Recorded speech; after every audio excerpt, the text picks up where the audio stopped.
So we also celebrate the 8-8 portal, also known as the Lionsgate portal, a very powerful portal for manifestation, especially when it comes to maybe pride or confidence and or courage.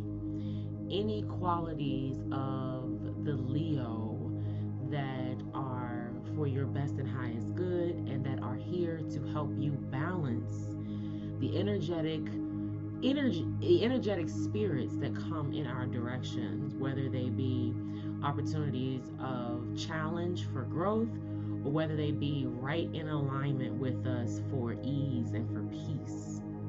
Okay, the number 8 it represents infinite or infinity, karma, dharma, fated, what goes around comes around kind of energy. And so this is a very powerful time with the energy of Leo and with the 8-8 portal, where we can manifest those desires or the characteristics of Leo that we would like to embody. For instance, let's see. We're going to ground our energy really quickly, but I did just kind of want to give you an understanding of what we're doing tonight and why we're doing it. So this is a, did I say new moon? I hope I said it full moon. I might have said new moon. There is a full moon in Aquarius, if I said that incorrectly. Full moons are times for culmination, illumination, and release. They are opportunities for us to make room by releasing what no longer serves our best and highest good. We allow energies that are connected to our higher selves, our best selves, and the self that we are rising and ascending into. That's the energy we want to be able to make room for, right? The full moon is illuminated, symbolizing clarity, heightened emotions, and the peak of energy. Okay, we're to celebrate our achievements and, like I said, release what no longer serves us, but it's also a time of giving gratitude or making a list of things that we want to release, or it's also a good time for charging crystals. Okay, so allow the full moon to bless you. Do not do weird things under the full moon. Okay, I'm going to start adding some stories to the end of these as well, just to kind of see who's resonating with me on certain things or may have gone through similar things, but we'll save that for last. So let's go ahead and ground our energy. Oh, I forgot. Aquarius. The sign of Aquarius is a rebellious kind of energy, innovative, future focused, and wants to like collaborate. But Aquarius can also be extremely independent, also isolated. The energy, Aquarius is ruled by Uranus, if I'm not mistaken. I think it's co-ruled by Saturn maybe, but that energy has a disruptive kind of feel. It's a snatching up, a straightening up, a get right kind of energy, right? Which is something that we could use. We could also use that energy to activate our, our own spirit animal or spirit being or spirit body, energetic body that supports us. So if you might be finding yourself being rebellious, you might be finding yourself being more innovative, more creative. You could find yourself just kind of focusing on your own independence or building up your independence. Okay, so really, really good time for that. It's a whole lot of other things going on in the sky that also support this energy. Just to let you know, again, you can call me Haki, Kiki, and over here we just want to time our best life. We want to time our best life and learn to turn our pain into purpose, not or power even. You know, ultimately, if we can move into purpose, it could also generate prosperity for us too. But a lot of times, or at least what we want to do, I believe that sometimes we let our past hold us back, and it can hold us back from the life that we're meant to live or want to live. And sometimes we can get trapped and stuck in pain and disappointment where we continue to recreate the past. And ultimately, if you're here to fulfill a divine purpose, ultimately you want to ascend and move beyond your past. You want to be able to use the secrets, the powerful, like it's like our pain, and healing through our pain unlocks a secret pathway to like divine destiny, purpose, peace, prosperity. Like it's like everything is in alignment, everything is moving. It doesn't mean life is perfect, but it's an energy where you're able to build a very solid foundation, you know, by being able to grow through what we go through. Okay, so if you're looking for a safe space for spiritual growth, healing, and embracing your full potential, if you want to discover your unique path, and have both spiritual fulfillment and material success, then subscribe and turn your pain into power. Okay, this isn't about leaving our faith, it's more about expanding our intuitive gifts. It's about unleashing our gifts, navigating challenges, okay, because we will be challenged. So it's about not throwing everything that we've learned about spirituality and religion, but just being able to harness all of it, bridging all of it, blending and connecting all of it with the highest and best of intentions. Okay, if you want to create a life of abundance, and you're open to using astrology, numerology, sacred symbols, energy work, intuitive gifts, or intuitive alignment, then you're in the right place. Okay, we honor God's word, we respect the heavens, and we activate the gifts that we've buried under our trauma and shame and even religious conditioning. Okay, we align it all with the profound wisdom of the Holy Spirit within us, and that's embedded in the cosmos, in the ethers, the divine patterns of the sky that play a part in our lives. Okay, I hope that makes all the sense in the world. Let's go ahead and ground our energy. Go ahead and just start by taking deep breaths in through the nose, long breaths out through the mouth.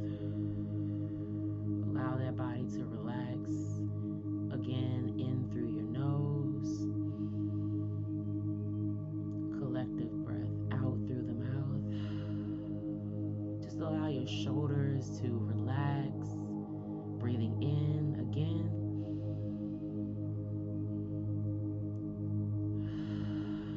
Breathing out. Just give yourself a nice scan from the crown of your head. With every inhale and exhale, we release all that no longer serves our best and highest good. We breathe in love, and we exhale fear. We breathe in support,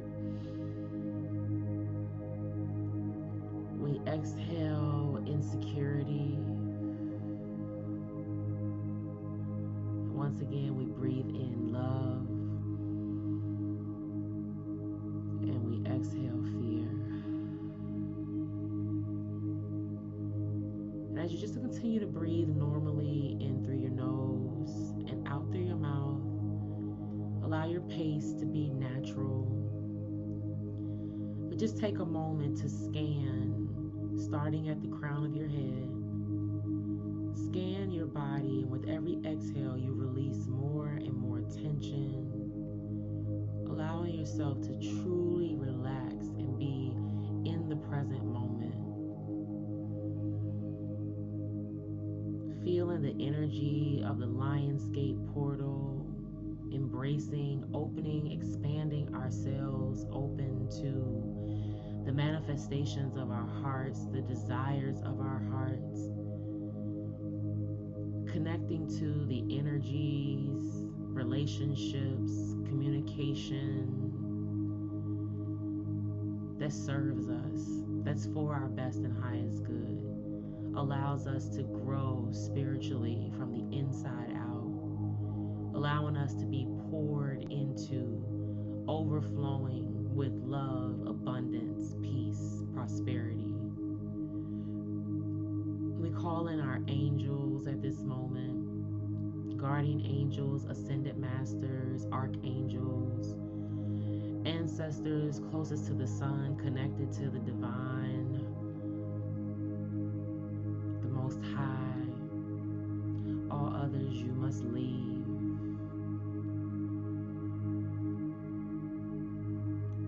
And as we call in our spirit teams of love and light, we ask you to protect us as we download the messages for our best and highest good. We ask that you block, shut, lock, cut off all cords energetically that no longer serve us. We thank you, Mother Earth, for always being our source of grounding. We allow our energetic roots to move out from the soles of our feet, growing, penetrating the earth all the way down into her warm red center, wrapping our roots around her core, feeling her love, her stability, her comfort, her support. We thank you, Mother Earth, once again, for always being our source of grounding. It is done.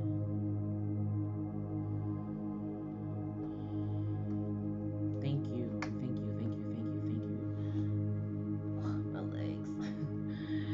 All right, so what is on the astrological skyline for this week?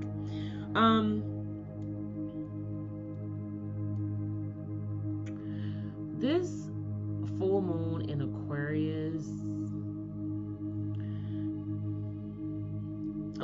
is a fixed air sign, right? So air signs represent all things communication, information, mental wellness, traveling, transportation, right?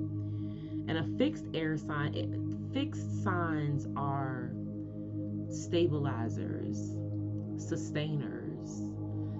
They are the ones who come in and continue what's been started, okay?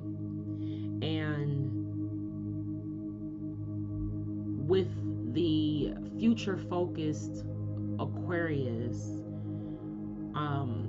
who can be independent or collaborative depending on what they need, right? Is supporting us with truth and expressing truth. There's a lot of energy right now surrounding communication and words, truth particularly.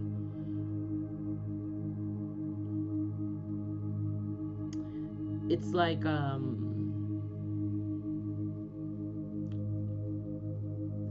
you could be going within. We could be going within to really heal a wound. We could be going a little bit deeper, asking ourselves some hard questions like, why do I do certain things? Why do I think a certain way? Why do I respond or say certain things?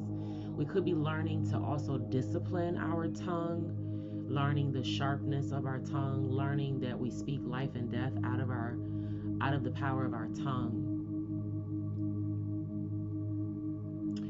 And we're being encouraged under this full moon to highlight some things, to shine a light on some things that could be hidden, some hidden truths or some sacred knowledge.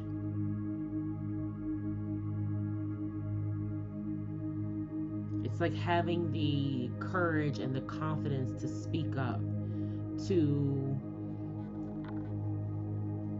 carry on. Okay, so on August 6th, Mars shifted into Libra this week. Okay, Mars is a planet of action, another future focus planet, a future focus energy rather.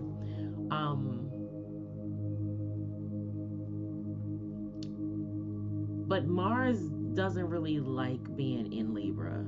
Mars is fiery and an initiator, where Libra is balanced and continuously trying to balance. Let me give you an explanation. Let's see. Mars in Libra, the energy is a transition. Sorry. The focus moves towards relationships and cooperative action. So what I find interesting about this, I think that depending on the house that Libra rules for you, you know, if you are a Libra sun, moon, or rising, you could be feeling this energy. Also, if you are, I believe Libras fixed energy as well? Libras are cardinal energy. So Libras get things started as well. Mars might like it there. My astrologer shared that Mars may not like Libra because Libra is trying to like slow Mars down. And I can see that. Mars has that very quick, like fiery, energetic energy. Okay,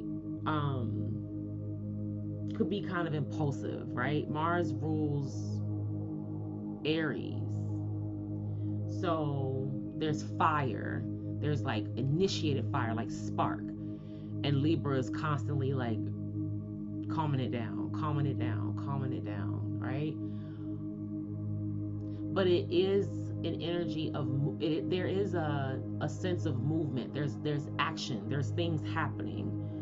There could be an imbalance for sure, which doesn't feel good. Could also be something that other cardinal signs could be feeling.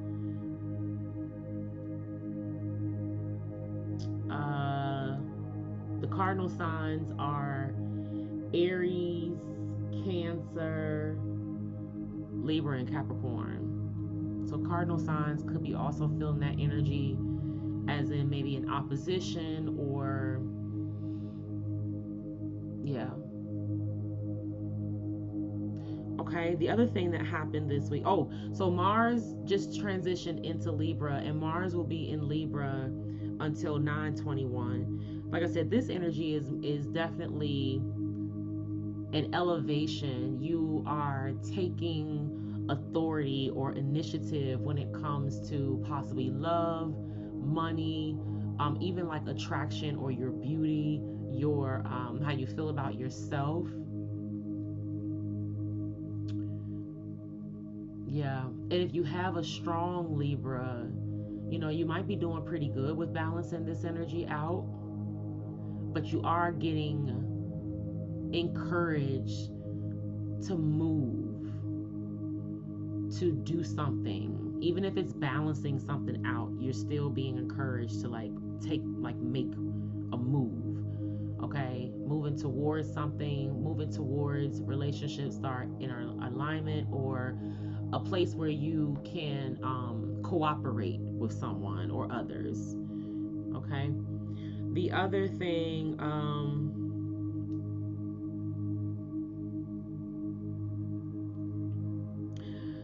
one thing, you know, I'll say with the energy in general is like there's a lot of insightful, like intuitive energy going on. I think it's because we have some like generational planets that are in retrograde, and they all kind of carry a very high level kind of energy to me, very purposeful, very driven. All right, and I'll get into those in a little bit. But Mars will be in Libra until the 21st of September, and this energy is bringing us clarity, insight. It could also be allowing us to be creative, more creative, feeling inspired, but definitely a time of going within. You could be feeling like staying at home. You could be telling people no, like you're not coming to things or events. You could just be kind of gaining your confidence in who you are and what you want, and you're not afraid to disappoint people. Now that's Mars in Libra for me. It's an energy of I'm only here for what's in alignment. I'm not here for drama or nonsense or going in circles. I'm here for growth. I'm here for movement. I only want growth and movement. I'm connecting to that energy. That's what I'm manifesting.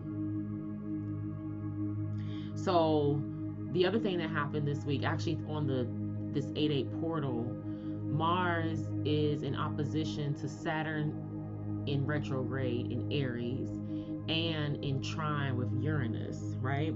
So Mars, like I said, fiery, desire. Mars also creates conflict. Okay, Mars is not afraid of conflict. Come in, burn stuff up. Like, you know, I don't know. I think of Mars as like a little Spitfire or something, like just skedaddling across like the earth and setting things ablaze. That's what I think about when I think about Mars. And so like if you blow that fire, you feed that fire can turn up quickly.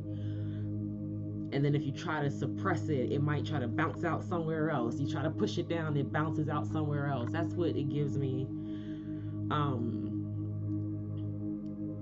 Yeah. So that's on the portal. So this, like I said, this portal is definitely powerful. You've probably been feeling this energy even prior to this. Feeling maybe like a badass, feeling very confident, like you stepped into a new version of yourself where you are embracing who you are now. You're standing on business, you're standing on boundaries. You know what your boundaries are. You have healthy boundaries. You're not letting people cross your boundaries. You are speaking up for yourself, looking out for yourself, protecting yourself, okay, taking care of yourself. Definitely a going within kind of energy. So we thank Aquarius for that. All right. Okay. So let's talk about the planets and where they are.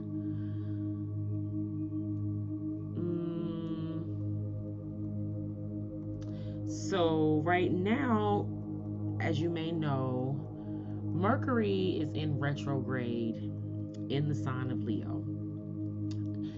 And the good news is that he'll only be there for another couple days. There is a post shadow that I believe goes maybe into the end of the month or early September, I'll double check the post shadow. I think the shadow maybe half the time,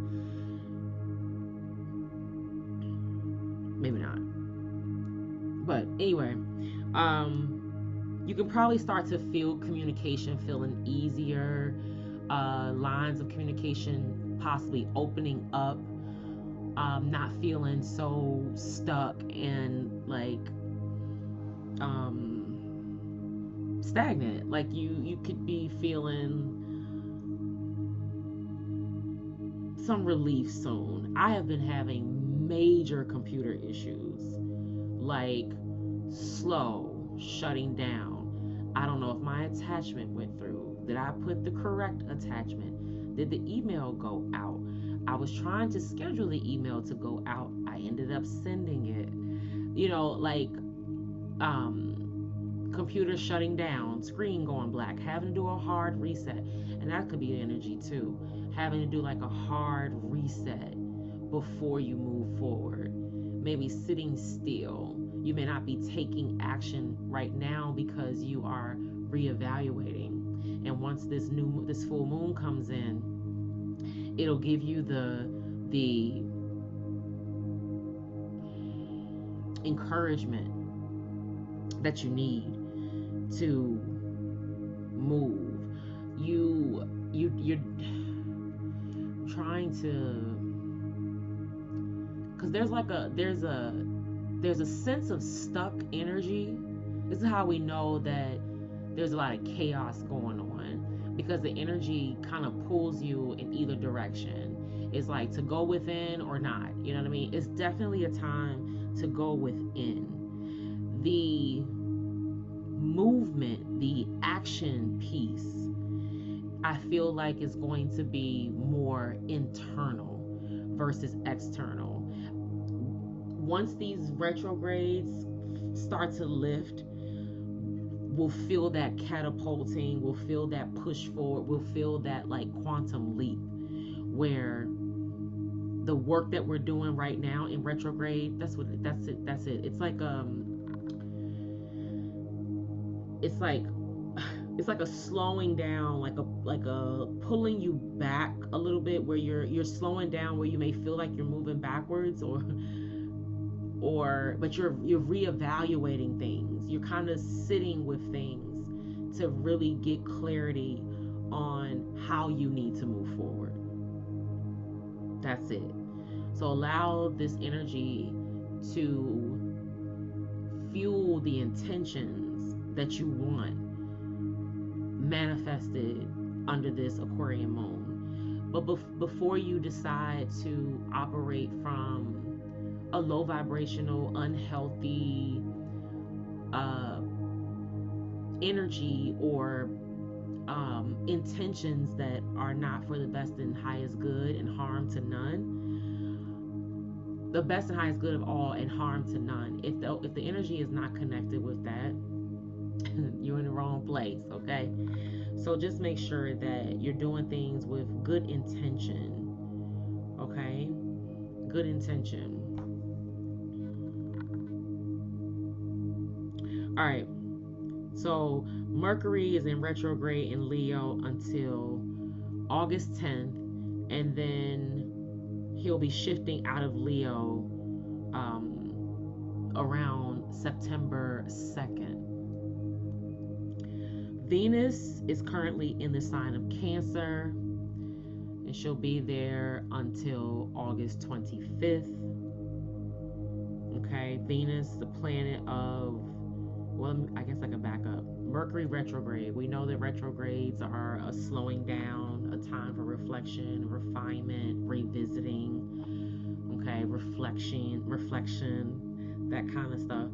And being in Leo, Leo is ruled by the sun. So Leo represents ego, pride. But Leo energy can also be very charismatic, creative,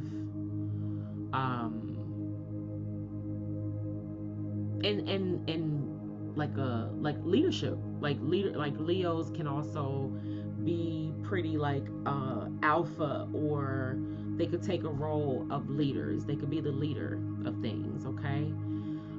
So if you are looking for clarity, if you want to clear blocks in areas of self-esteem or self-expression, or you want to be more of a leader, you want to be more proud of yourself, you want to be more proud of your accomplishments, you want to be more consistent, this energy could be, just helping you clear out blocks that stop you from, growing in this space. What house does Leo represent for you? If you're a Leo sun, then this is your first house. It's the house of self, the house of ego. Okay. It's also the house of like vitality and your willpower. Let me go to my houses real quick. What else? Yeah, so we definitely could be growing into a new identity. Okay? And this Mercury retrograde is allowing us, all these retrogrades are allowing us to reflect on what we've learned and what we're going to apply moving forward. What makes us individual? What makes us unique? Okay? What is the light that we have that shines? All right?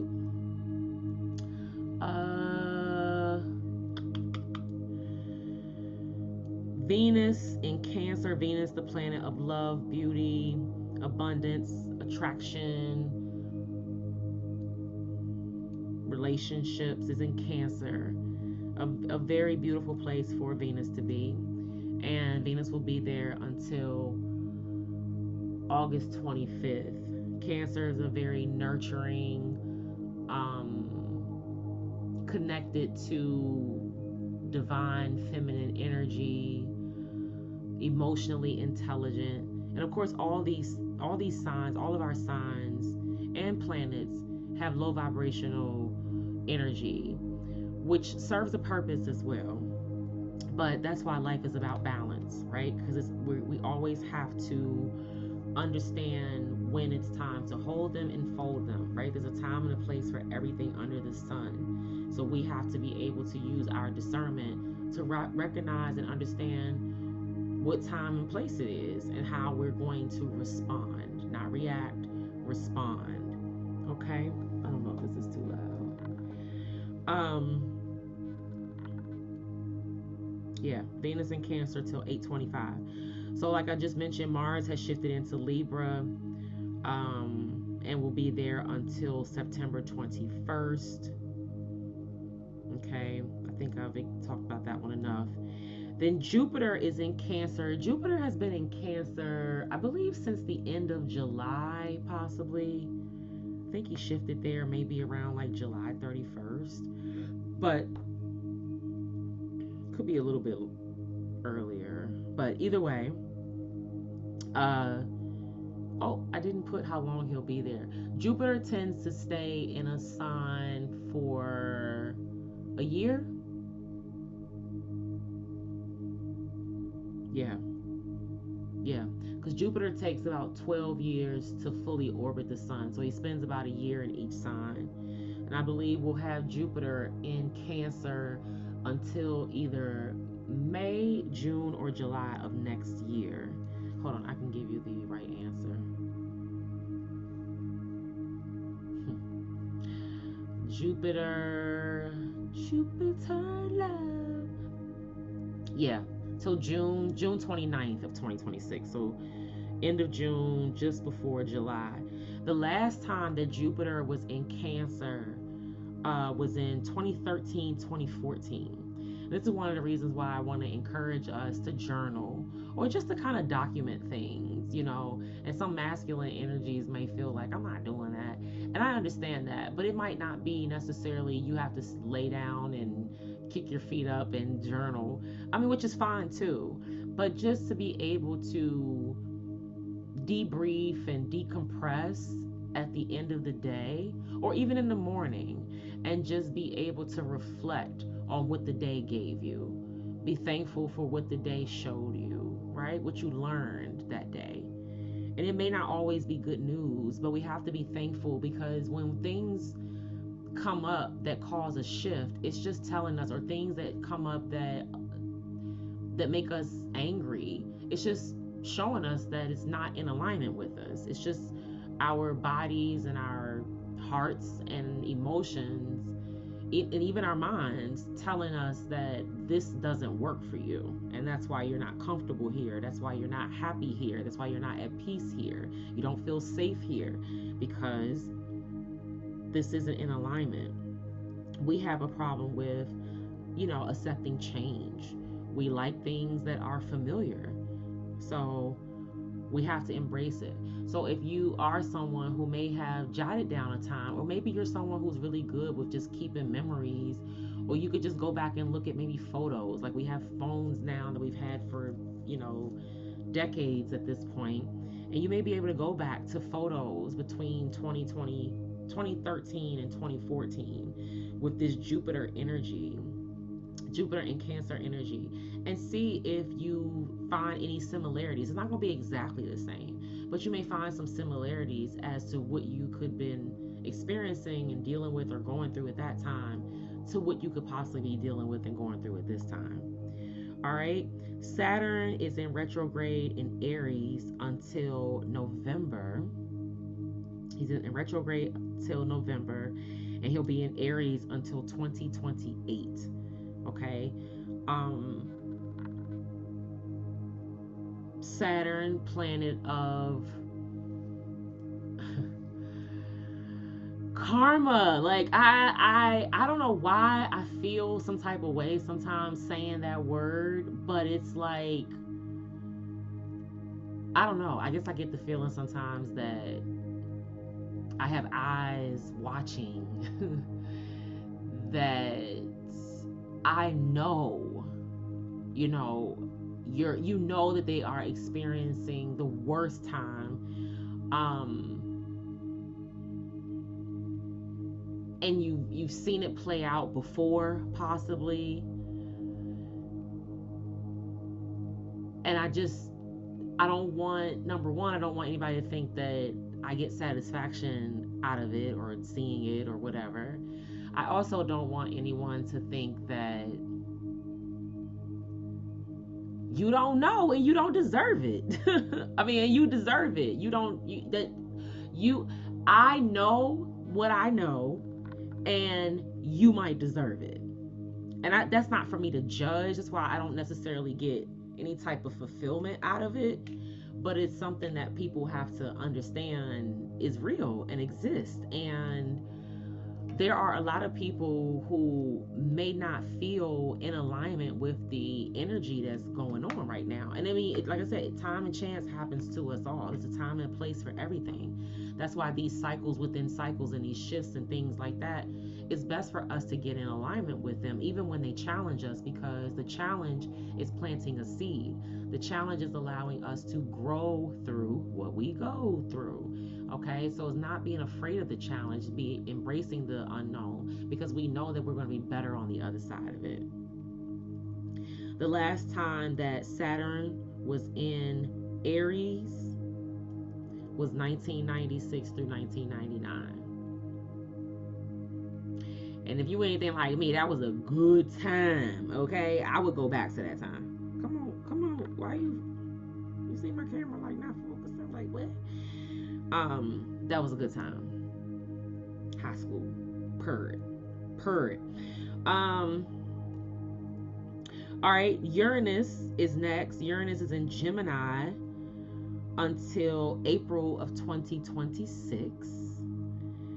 All right. I actually believe, let me back up.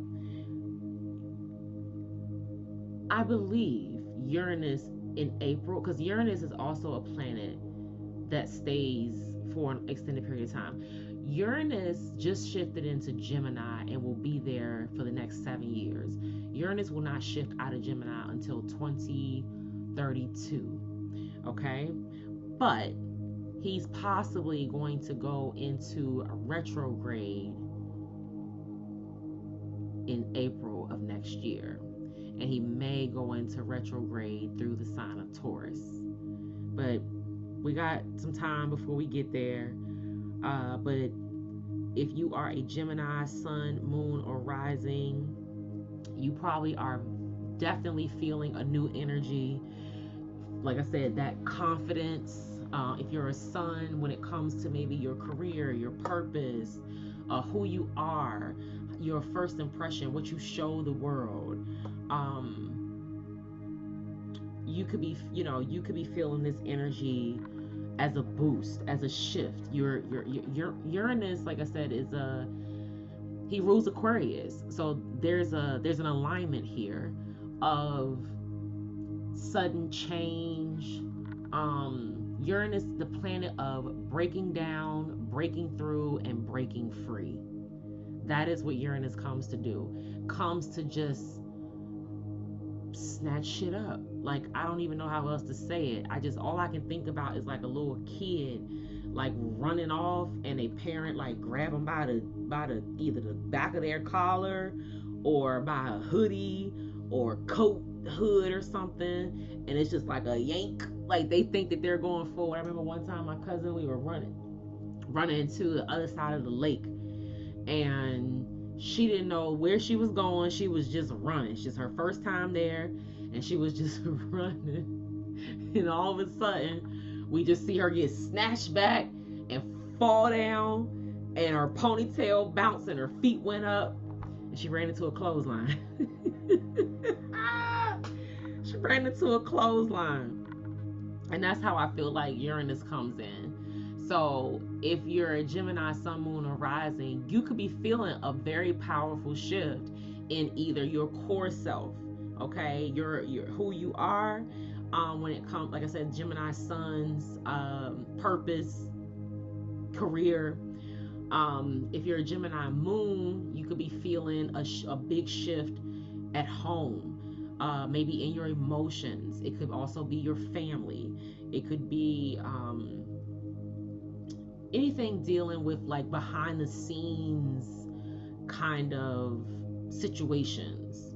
Okay, you could be definitely recognizing that some things need to change. Maybe some things need to change for a long time, and we haven't had the courage or the confidence to embrace the change. And now Uranus is coming through like, nope, time's up. You should have been moved. That was the kind of energy I was getting last week during the celebration. Was like, I told you to go, and I want you to go now. When I tell you to go, I need you to go now. Like, that's the kind of energy that Uranus and Gemini.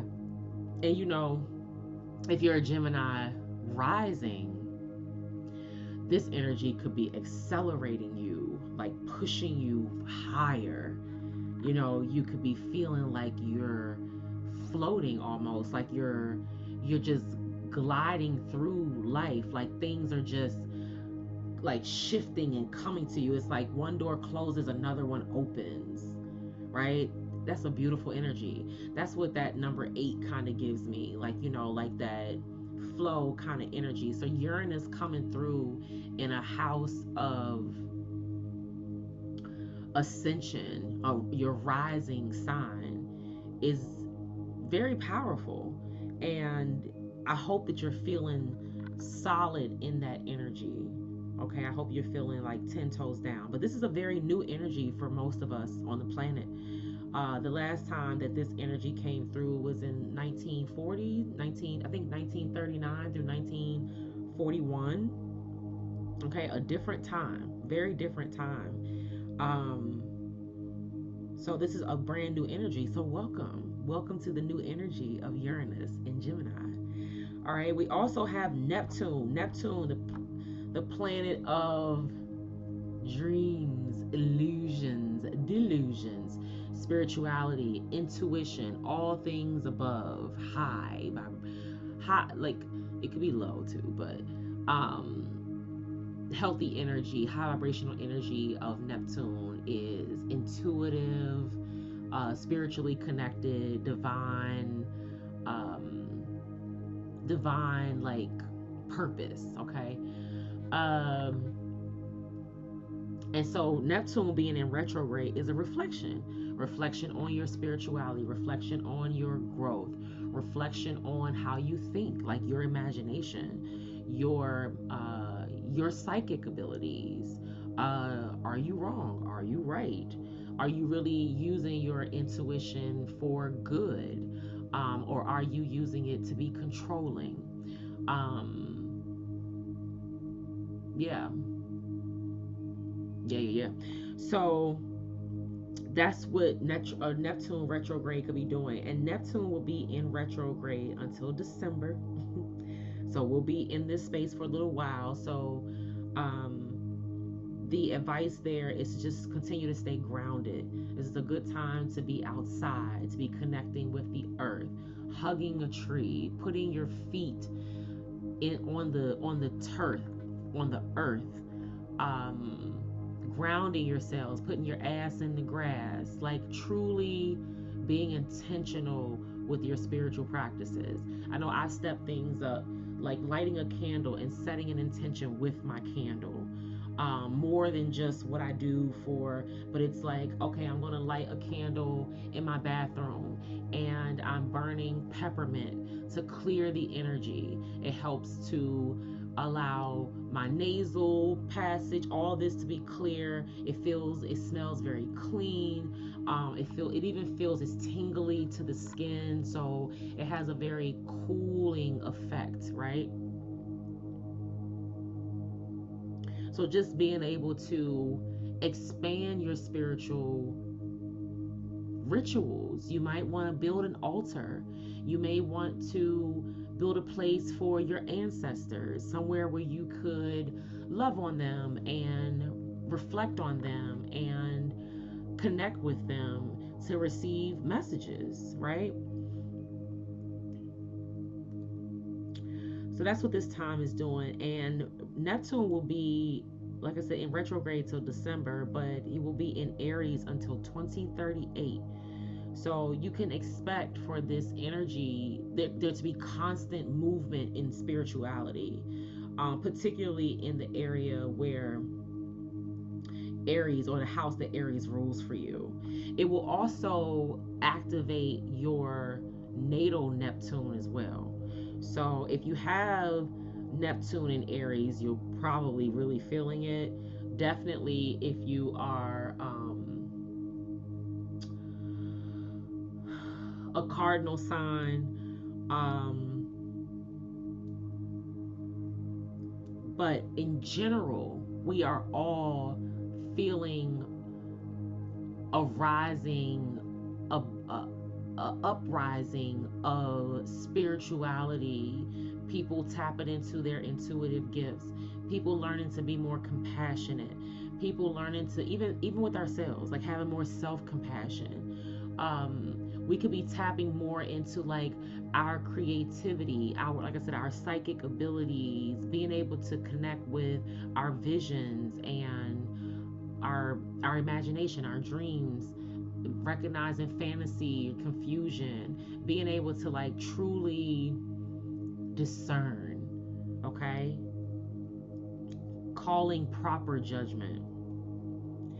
That's also a very new energy, once in a lifetime, haven't experienced in a lifetime, is this Neptune in Aries. You got a planet that is coming through. This could also be an energy of exposing. It could be an energy exposing like negative spiritual practices, or like practices that are not for the greater good of all, or they are for the harm to some.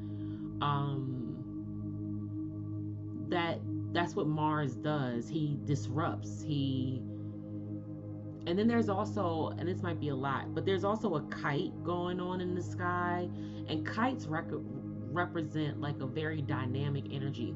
I forget what the planets are, but I know that those outer planets are connecting. Uranus is in there, Saturn is in there, but they're all creating like this kite formation in the sky, which is a very dynamic energy. It does have a power to disrupt, to dismantle, or to like surprise. I get it to be very floaty when you're in union and in alignment with it. It comes off as like just kind of gliding like through the air kind of energy. But if you're very like, if you're a very earthbound, or your energy is very low and close to the earth right now, it could feel kind of chaotic. It could feel like you're being controlled, or like you're a puppet, you know what I mean? You're just everywhere. So like I said, this is a new energy for probably all of us, most of us. Yeah, because I think, yeah, this one will be like over 100 some years ago.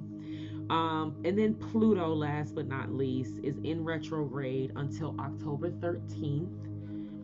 And he's in Aquarius until 2043. So, of course, Pluto is planet of transformation, death, and rebirth.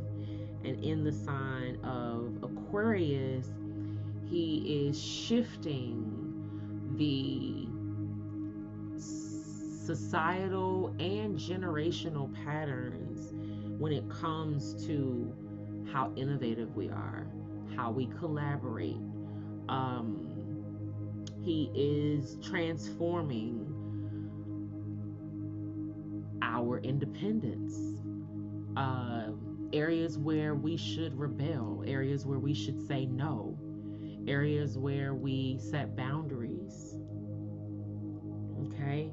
Areas where we take time to go within, choose ourselves. This is an energy, so you, like I said, you could be also reflecting on what patterns you want to change, family patterns. It could be patterns with your children, it could be patterns even with your own parents. And then it could also be like reflecting on your needs and what you want to do differently or better. What you've learned, you know, you want to show up more stable. You want to show up as more of, you want to show up as someone who's more focused on building and growing and creating the future that you truly want. Okay. All right. So let's jump into the houses where we will, excuse me, we'll share each sign. I just got a taste for some jerk chicken. Am I gonna make some or buy some? Okay, so somebody could like jerk chicken. Somebody could be cooking jerk chicken. Somebody could be eating jerk chicken. Somebody could be from the Caribbean. Okay, so Aquarius. I'm gonna try something new tonight too. Let's see if this works. I think we can do this. What I like to try is to see if I can get you a card for each sign. So let's talk about the sign and then we'll determine whether we pull a soul's journey card or an angel number card.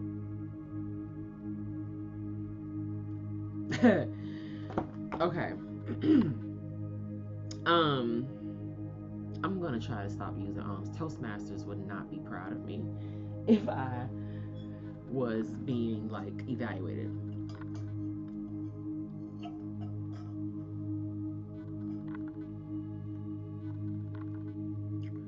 Excuse me. Okay, so Aquarius, this full moon will be highlighting your first house of self, identity, appearance, first impressions, okay? Your sun. So you could be being encouraged to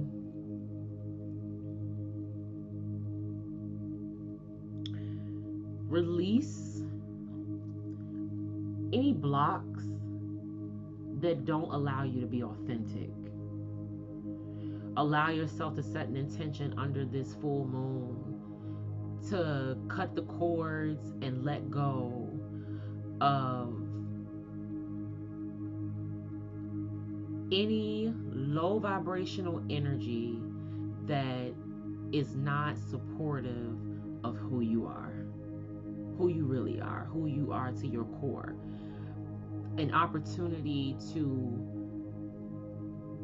recognize the relationships that you have that are nurturing to you, that encourage you to grow, encourage you to be better, be your best self. Okay? So I don't know which one I want to do. Let's do the angel numbers. I think this will be cool. Let's see what angel number we have for Aquarius. I see 1111. So 1, 2, 3, 4. 12, 21.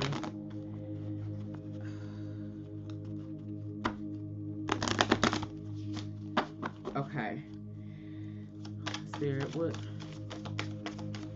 do you have for Aquarius? Aquarius, we got a lot. So what flipped over was 1313, starting fresh, encouragement, goals, foundations, creative ventures, and communication. Step out of your comfort zone. You are about to create something meaningful. All your skills and talents will bring you auspicious profits. Build up your confidence and trust in your decisions. Kind of in alignment with what we were just talking about, right? Right? We also had 0550, the eye candy, 0303, taking chances, and 1551, hold your vision. I'm not going to read them, but I will show them. We got to get through all. You can take a screenshot maybe and try to read it for yourself if you want. Okay. All right, and then the bottom of the deck, 444, protection. Ooh, that's a good one. That's angel protection. All right, Pisces is next. Pisces, this full moon will be illuminating your 12th house, the house of the subconscious. Actually, this is your house. This is your house, Pisces. You are the general ruler of the 12th house. The 12th house representing, oh, I guess I should shut up. The 12th house representing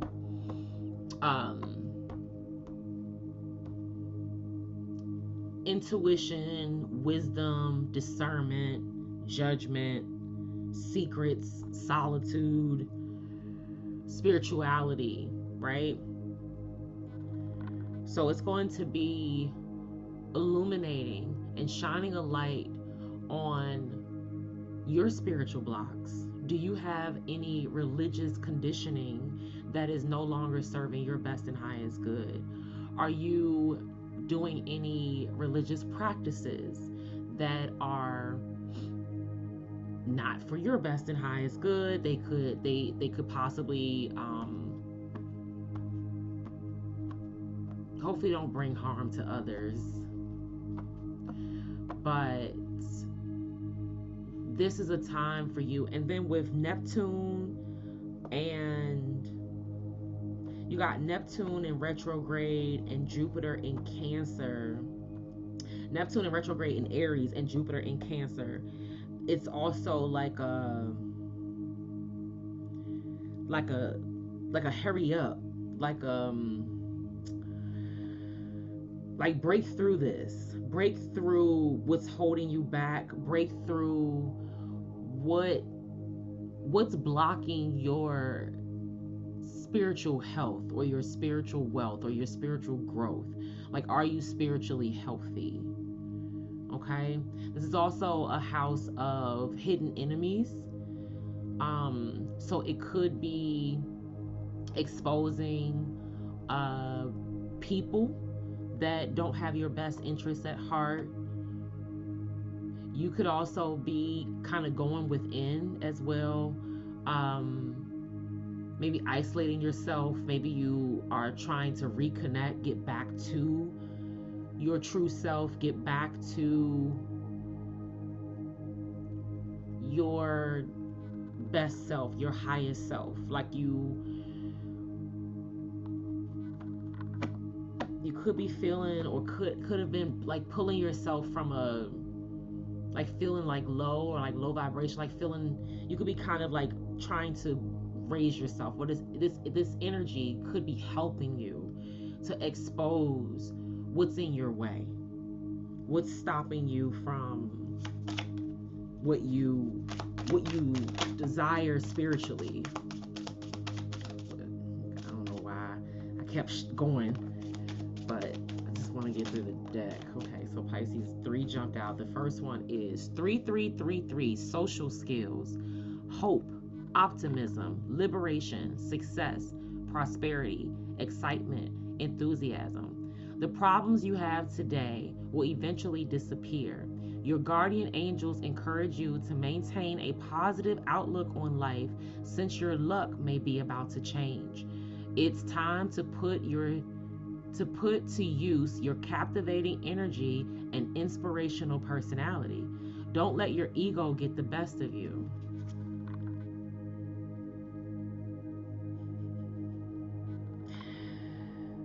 That sounds in alignment. You are supposed to be, like, you know, the spiritual poets of the zodiac. Like I said, that 12th house is where you genuinely or generally rule. That's your house. All right, we also had 2002, the void, and then we had 0808, swift action. Okay, hope you could screenshot that. Bottom of the deck, 0330, lucky shirt. Lucky shirt. I see optimism here twice, Pisces.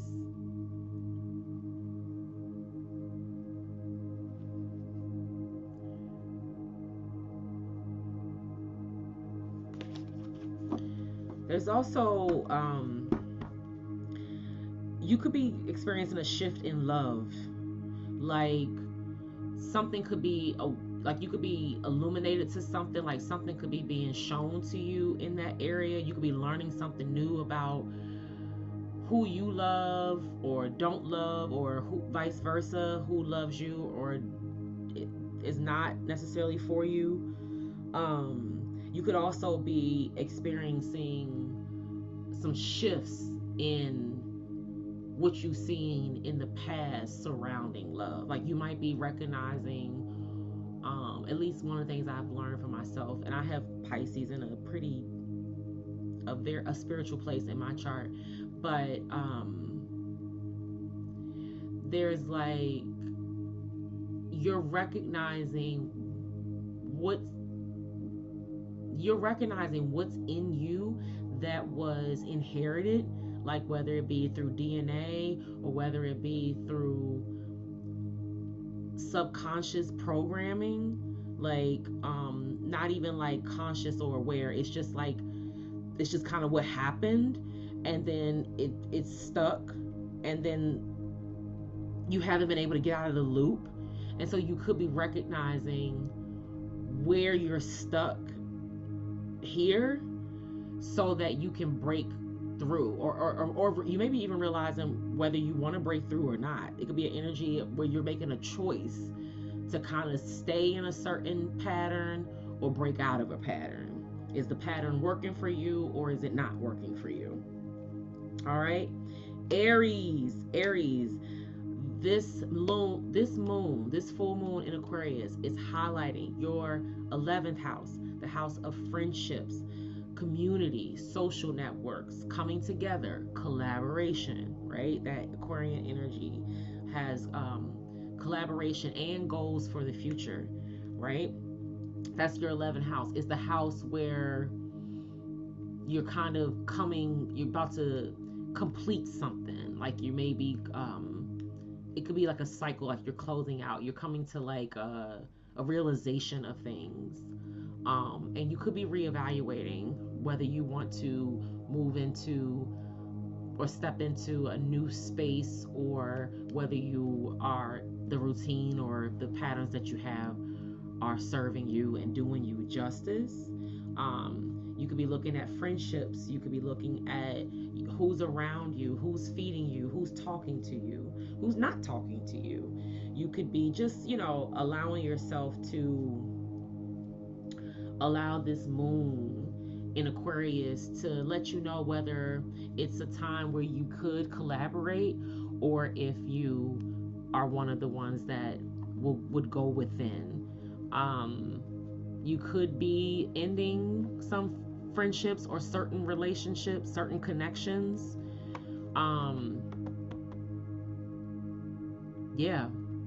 You could be shifting collaborations. You could, like I said, definitely ending or changing who you could be working with on things.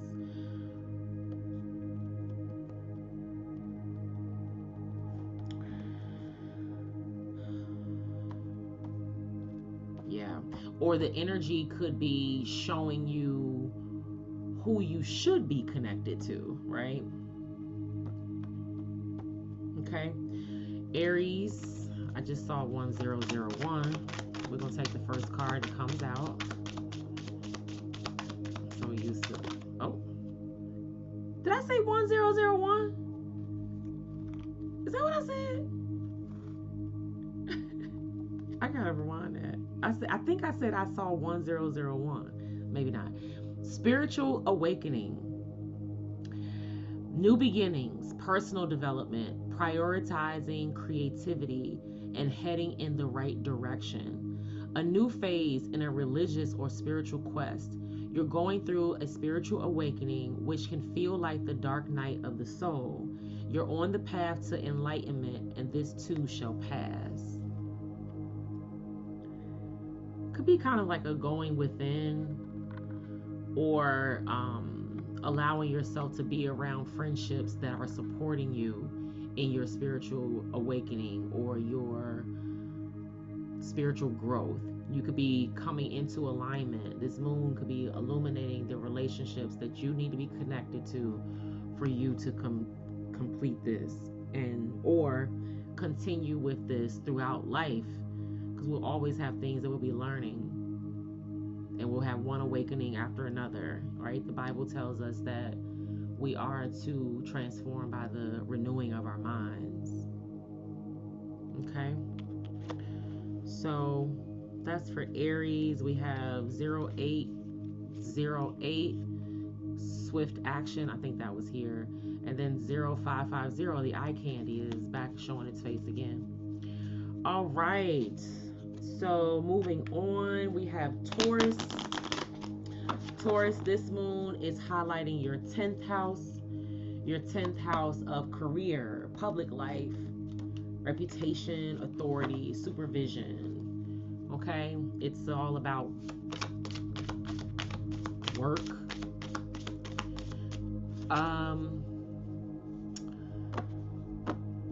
Taurus,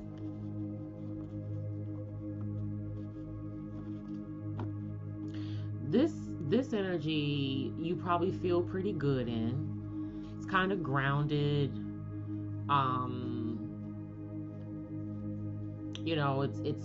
It's physical, earth, it's like an earthly kind of energy with your, connection to like possession, the things that we own, things that we purchase,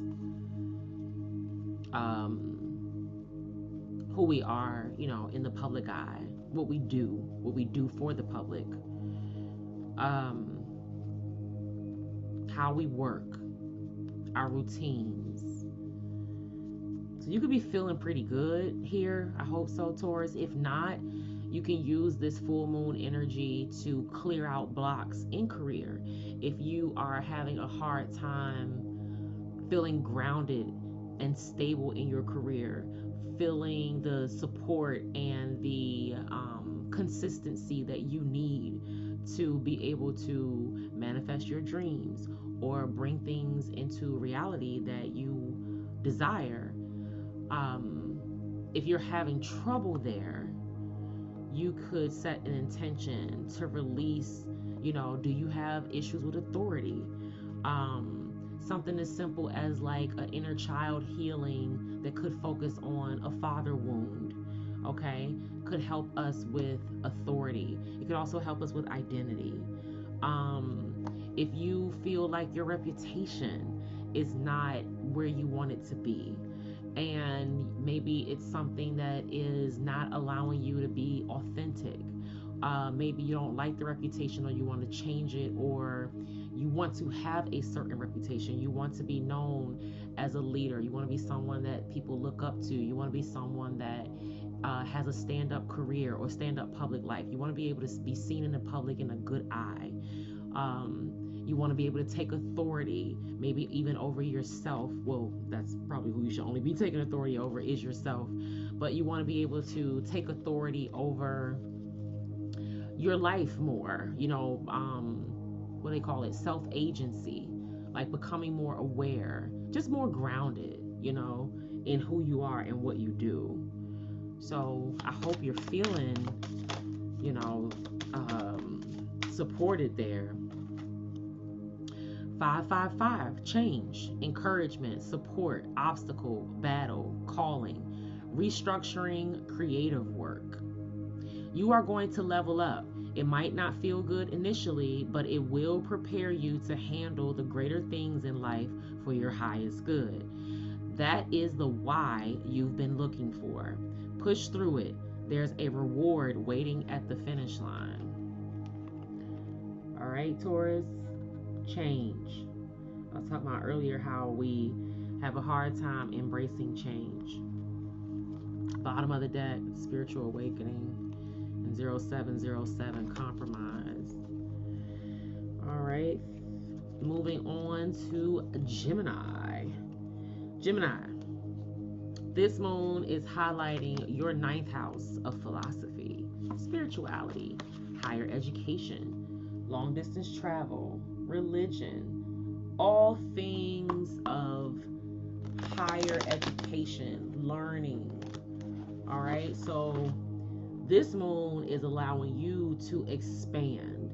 It's allowing you to grow internally. It is, you could possibly be breaking through, what is it? Like I said, religious conditioning. You know, I believe, you know, in relationship. I think that people, sometimes we can get caught up in churchianity. I do think that we need to be in church. I believe that, you know, the Bible tells us there that it's for fellowship, to be around like-minded people. I totally agree with that. It's actually a pick-me-up. It feels good. You know, that's a place, usually a safe place. And there could be some places where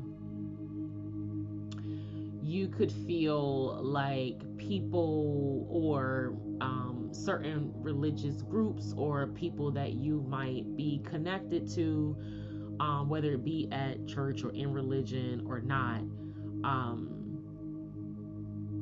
they may not get or understand some of your new age practices. They may be a little closed-minded to seeing things from a new perspective, and that's their business. That's their prerogative. Like, one of the things that I do believe is, if it's working for you, you know what I mean? I guess let it work for you. If it's not working for you, though, because I believe that God wants us to be an example to others by how we live our lives, not just by what we say, but what we do, how we show up, right? How we act, how we react or respond, rather. And this could be just an energy of helping us break through some of those blocks, breaking through some of those traditions that can be held, but also be blended or bridged with practices. I don't even want to call them new age, because a lot of the practices are ancient, right? I talked about this before, but there's an energy of shifting, you know, allowing higher education to also be higher education, like higher as in divine, higher as in the most high, higher as in godly, higher as in Christ consciousness. Like, that's the other way that I could see this. You could also be planning to do long distance travel. You could want to go on a retreat or be going on a retreat. You could have been invited to go somewhere to have like a wellness adventure, or reconnecting with a sacred place, a temple, or some type of pilgrimage, or just something that allows you to get away and focus on your spirit, doing some spirit work, some soul work, okay, in a different place, a different culture.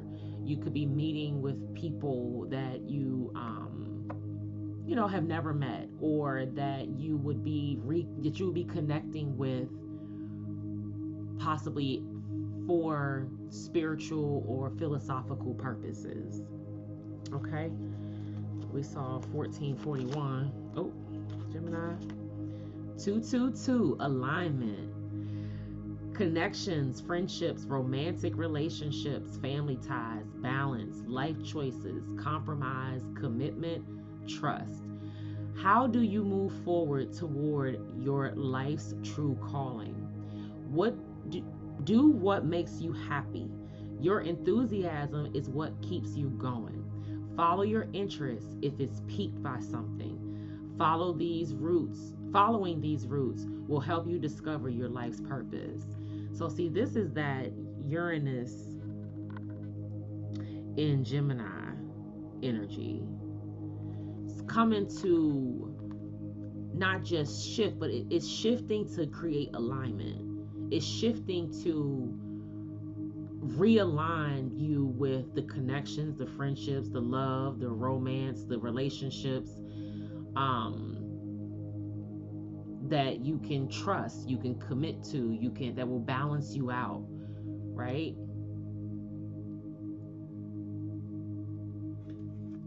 Follow your interests if it's piqued by something.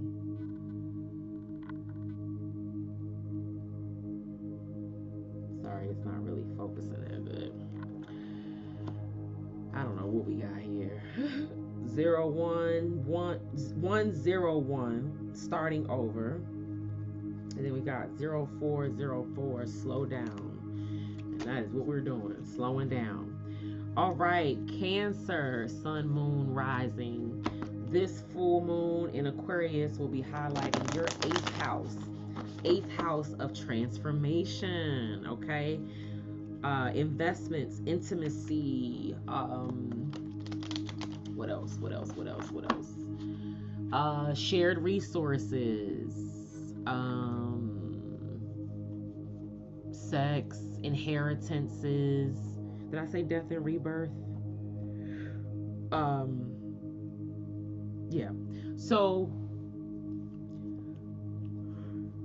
Cancer, Cancer, hopefully you are also feeling pretty good in this energy, because you have the support of the 8-8 portal. If you're not feeling good in this energy, it could be like in your chart, it could just be some type of resistance or opposition or something that is blocking you.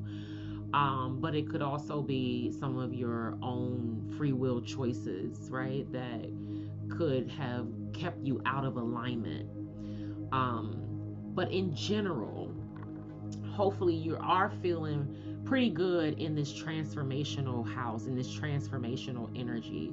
You have Jupiter in your sun sign, maybe even moon or rising, but you have Jupiter there, that is expanding you, that's supporting you, that is allowing you to grow. You just have to choose, okay? You have to choose to grow. You have to choose what you're going to put a death to and what you're going to rebirth, what you're going to create. It could even be something that you're reevaluating when it comes to your relationship with others and what you share with the people around you. How are you a resource and how are they a resource? You could definitely be coming into alignment with people that are able to meet you where you are. Okay. What else for Cancer? Your level of intimacy could be expanding and growing. You could be becoming more affectionate. You could be becoming more loving. You could kind of recognize, your love language. You could be learning the love language of someone you love and just truly embracing that energy and allowing it to open up your relationship, or allowing you to expand your heart. Which is when I think of that, all I see is like abundance and overflow. It's like everything is starting from love, everything is starting from within, and then it's like once this seed is planted, it's like sprouting and growing. It's like the abundance, the love, the overflow, the emotional connection, the emotional intelligence. It's like it just floods, it just comes in. That's how it feels here. So this moon is helping you to release anything that's stopping you from rebirthing, from transforming for the better, for positive change. Okay. There is something you could be shifting around. I don't know if it's mindset around sex or if it's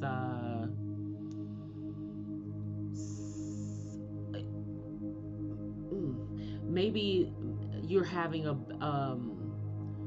better appreciation for sex. Maybe you have stepped up when it comes to your sexual energy. You're more aware of who you are and how powerful your sexual energy is. So you could be like setting boundaries that allow you to step your game up. Not just like what you actually do in the bedroom, but like who you're doing it with.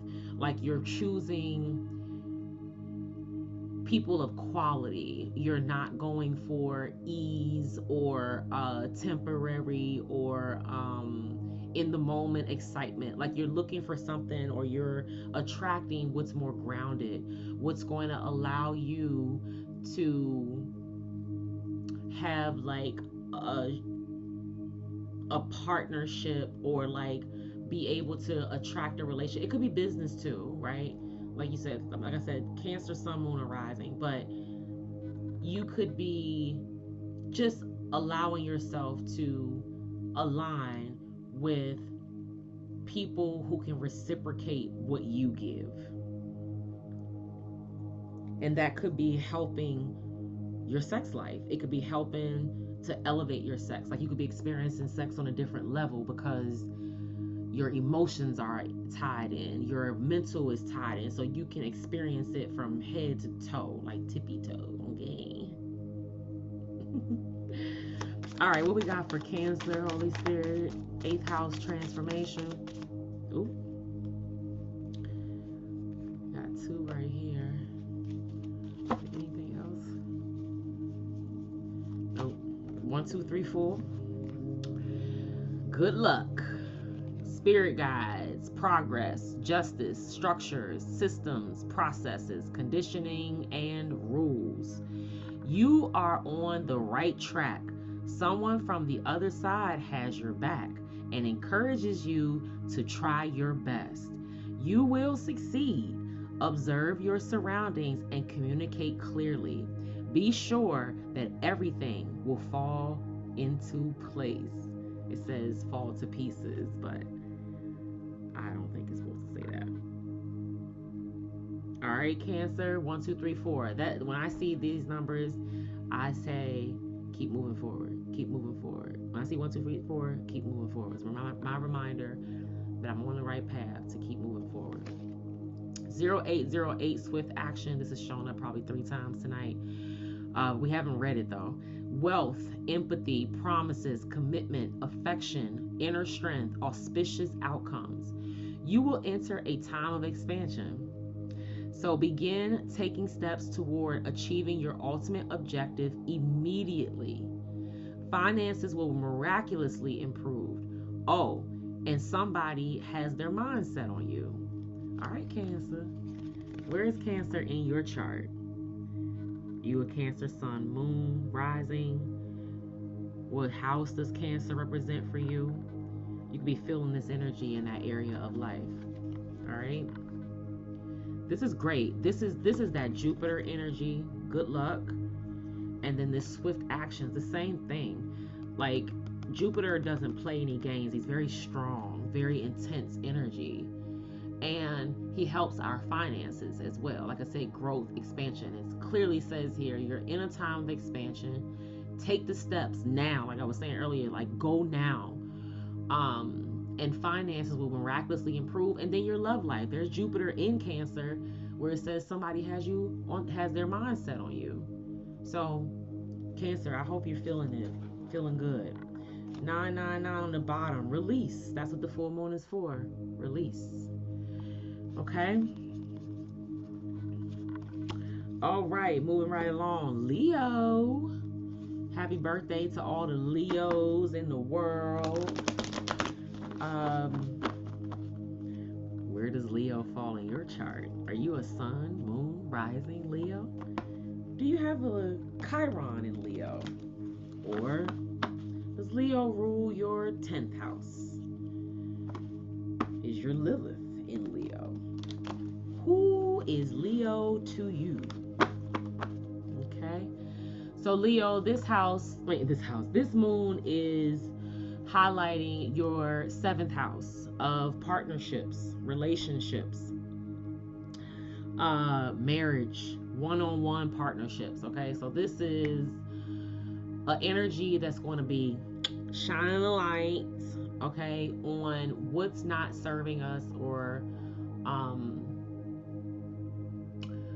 what is blocking us from healthy, sustainable relationships, marriages, partnerships, one-on-one connections.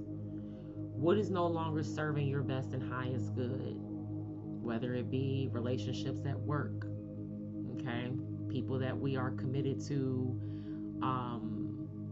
in a job, you know, people that we have agreements with or partnerships with. What is not serving you at home, privately, behind closed doors? What is not working? What is holding you up? What is slowing you down? What are you going in circles around? Okay? Is it in an area that is stopping you from growing, expanding? Is stopping you from elevating? Are you carrying the baggage of another person? Is another person dumping their baggage on you and slowing you down? Do you feel like you need to break away from a relationship that is not serving your best and highest good? Allow this moon to support you. Whatever is blocking you, frustrating you, causing confusion, allow that energy to be released and let go under this moon. Set the intention to release frustration. to release disappointment, to release deception, lies, any type of abuse. It could be emotional, physical, mental, verbal. It could even be like substance abuse, drugs, alcohol.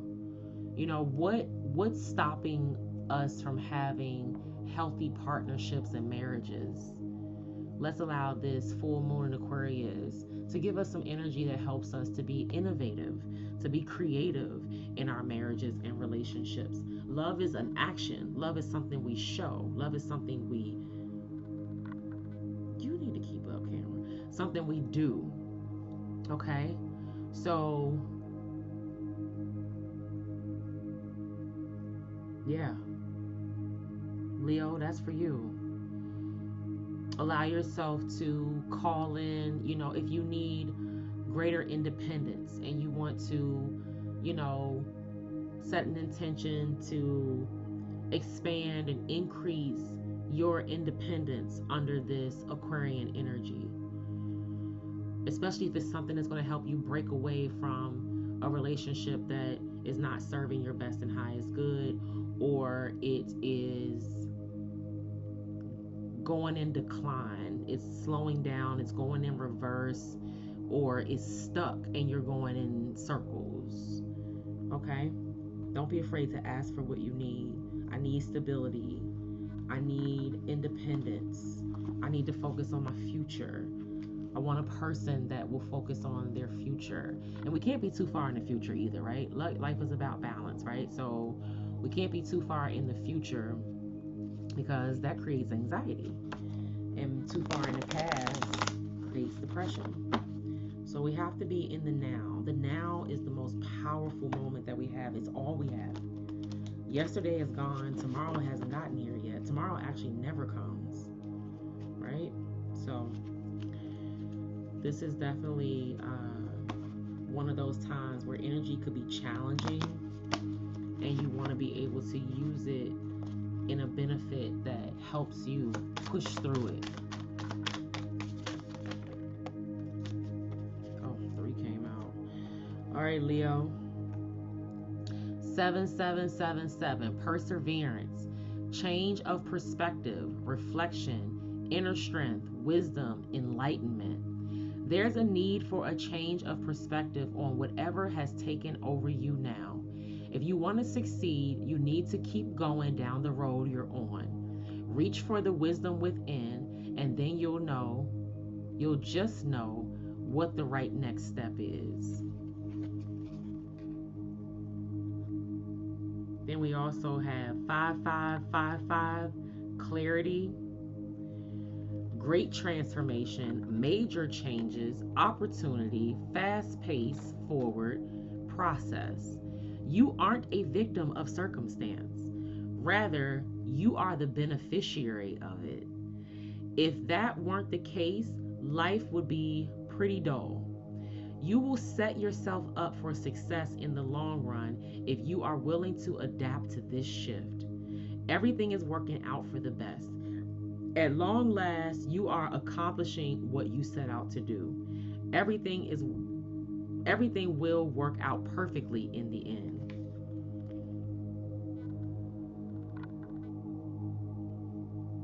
Clarity. Clarity. Let's see, when do we get like the best focus? Child. Tell me what kind of camera and microphone and stuff to buy. 2020, compassion, mercy, diplomacy, potential, service, recovery, adaptability, renewal.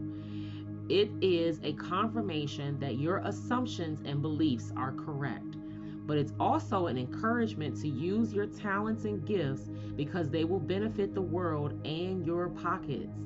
Be of service to others. Your potential is enormous. Definitely Leo energy, especially with the being of service to others. Did it say something about confidence? No. It was else I saw that made me think of Leo? Inner strength, wisdom, reflection. Reach, go within. We definitely have gotten that message a few times. But somebody could be walking away from something. You gain clarity. Oh, I was gonna say that they say that time doesn't create relationships, circumstances do. And this 5555 card says you aren't a victim of circumstance, rather you are the beneficiary of it. So when like that time and chance kind of thing, when those things happen, they're happening for us. Okay, everything is happening for our best and highest good. Also scripture for those of us that love God and are called according to his purpose. It's Romans 8:28, I believe. 3333, social skills once again. Okay, so Leo, you could be just finding the words. Finding the words. You may not have them yet. You're reflecting on that now. You know, it might be a good time for you to journal, reflect. All right, we got a few more. Virgo. This moon will be highlighting your 6th house of health, service, and daily routines, health and work environment, service to others. Did I say that already?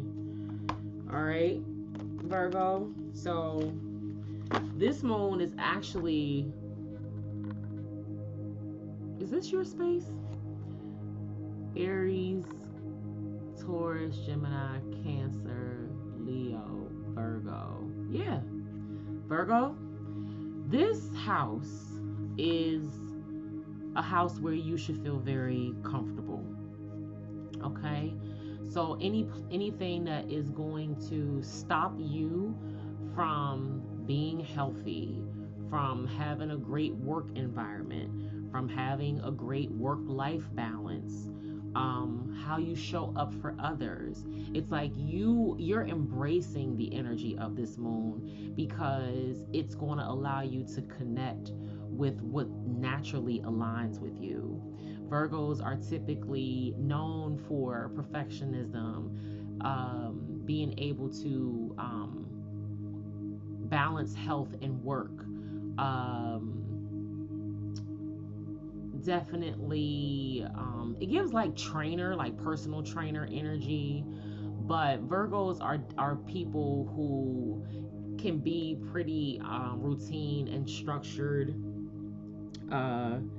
They can be, you know, meticulous, practical, right? Yeah. Virgos also carry like they're a mutable sign, but they also have a connection to like communication as well. Like they, you know, learning. I think Virgo is also ruled by Mercury, right? So Virgo, you probably are feeling pretty good in this energy. Take a look at whether you're a sun, moon, or rising Virgo. If you're looking for, information or advice on your career, your purpose, who you are, you want to listen to your sun sign. And then if you are a Virgo moon and you might be wanting to change some things at home, your routine or what you do at home, how you operate or work in your home environment, you could be using this energy to clear out blocks there. And then of course you're rising, any type of routines or health issues or blocks, obstacles, challenges that stop you from being your healthiest self, that stop you from being your amazing self. You can clear them out under this moon. You have the power to set the intention. The energy hopefully is working for you, making you feel pretty good, like you're excited about the shift, or you're excited about releasing, letting go. You're excited about what's being illuminated, and so that you can embrace it. Oh, wow. 1717, drama alert. Independence, soul mission, alone time, learning, healing, aspirations. Take a few deep breaths and focus inward. You need time to think things over and consider your options. At this time, you must rely solely on yourself. You might not believe it, but you're heading in the right direction. What appears to be in a lull in activity is just a natural part of the process. So trust the process, Virgo. Okay? Trust the process. Allow yourself to be in flow.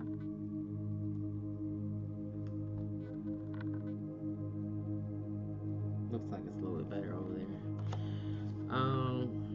We got 0909, new beginnings. 0440, the gut feeling.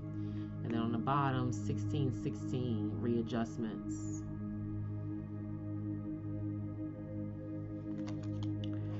All right. Libra, this moon is activating your 5th house of creativity, romance, children, play, all things innocent.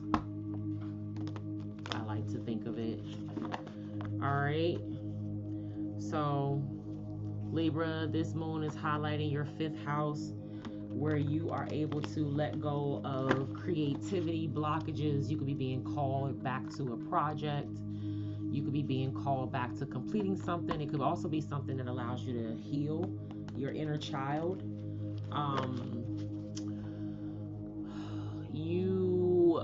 You definitely could be embracing more relationships with children, or like enhancing relationships with children, like the children in your life. You could be showing up for them better, or you want to. Maybe you want to be more playful. You could also be looking to increase like your romance, like how you show up romantically. If you want to be more appealing or softer or sexier. Yeah, and that 5th house could also be like a sacral chakra healing or like activation. And so you could be wanting to show up better as well, sexually, physically, you know, raising your vibration maybe, or like you could be doing some reflecting there. This is a good one. This is a powerful one, because this moon is going to shine a light on like playful, creative, romantic blocks. What's holding you back? What's stopping you from growth? What is keeping you in the same patterns and cycles? All right, let's pull a card for Libra. 9999, lessons learned, culmination, results, benefits, reflection, completion. Take stock of your accomplishments and how you arrived at them. This is a reminder to maintain optimism and drive toward your goals. Maintain your momentum and know that the powers of heaven have your back. You made it, and the reward goes to you.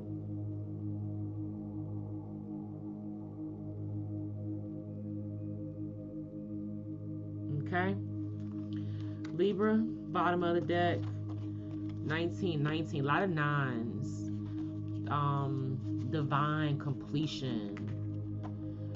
Go ahead and wrap up whatever cycle you need to wrap up. 19 cycle, oh my gosh, 1919 cycles, I didn't even see that.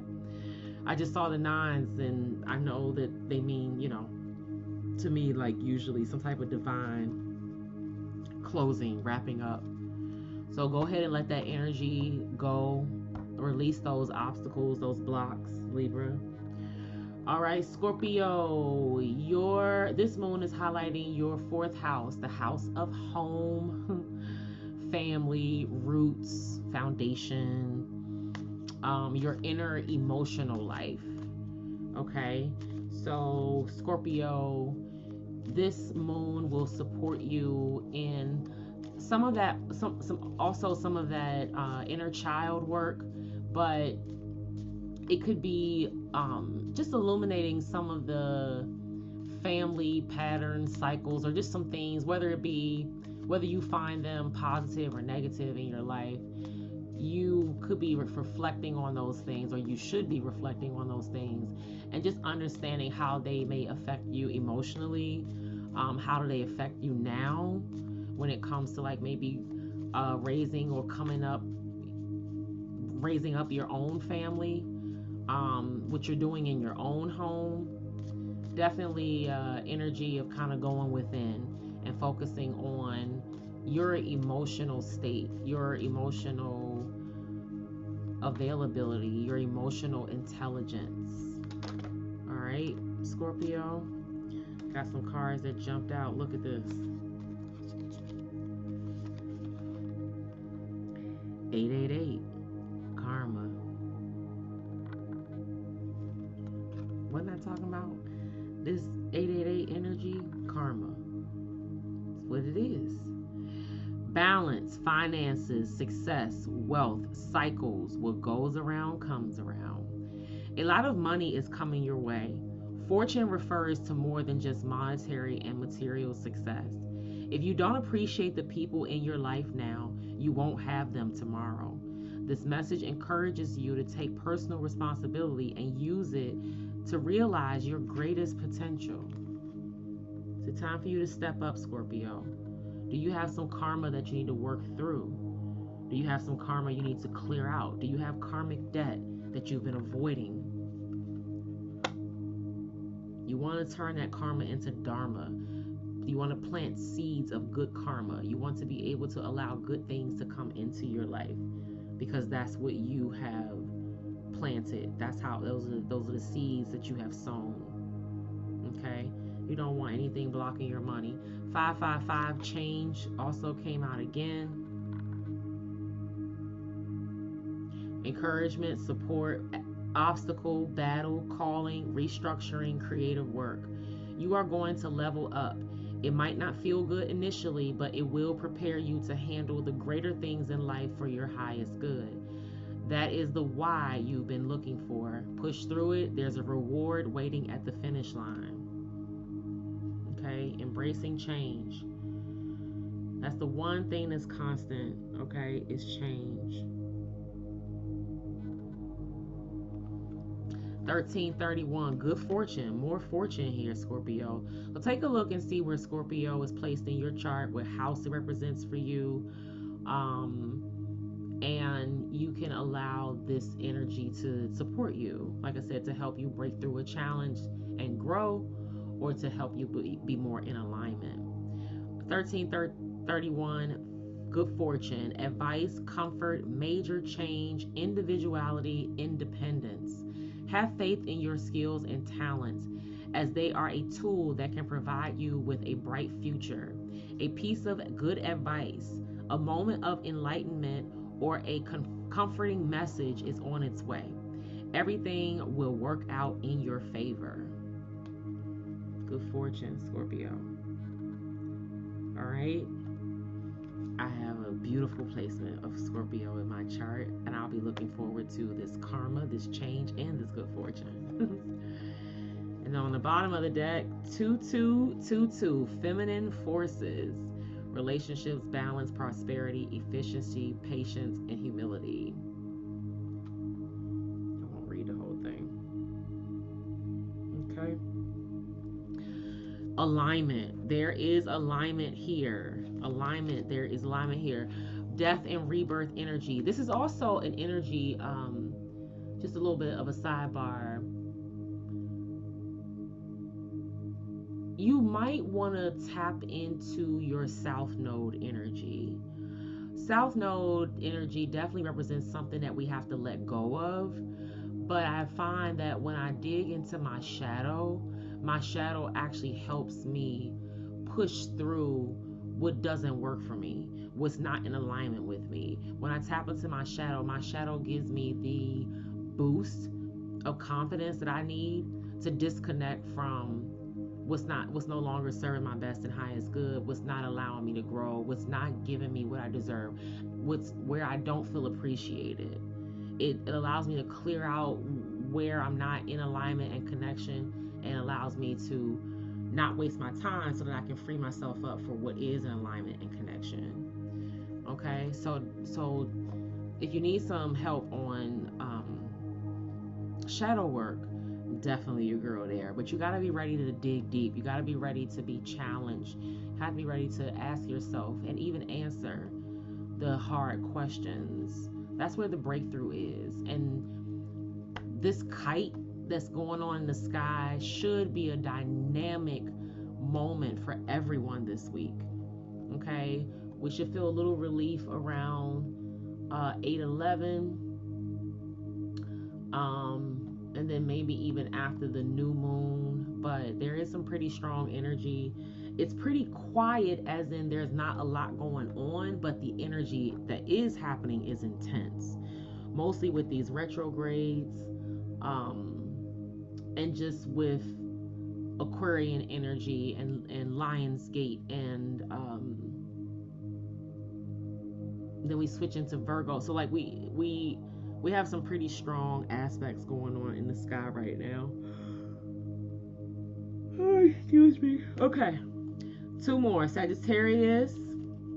This full moon in Aquarius will be highlighting your third house of communication.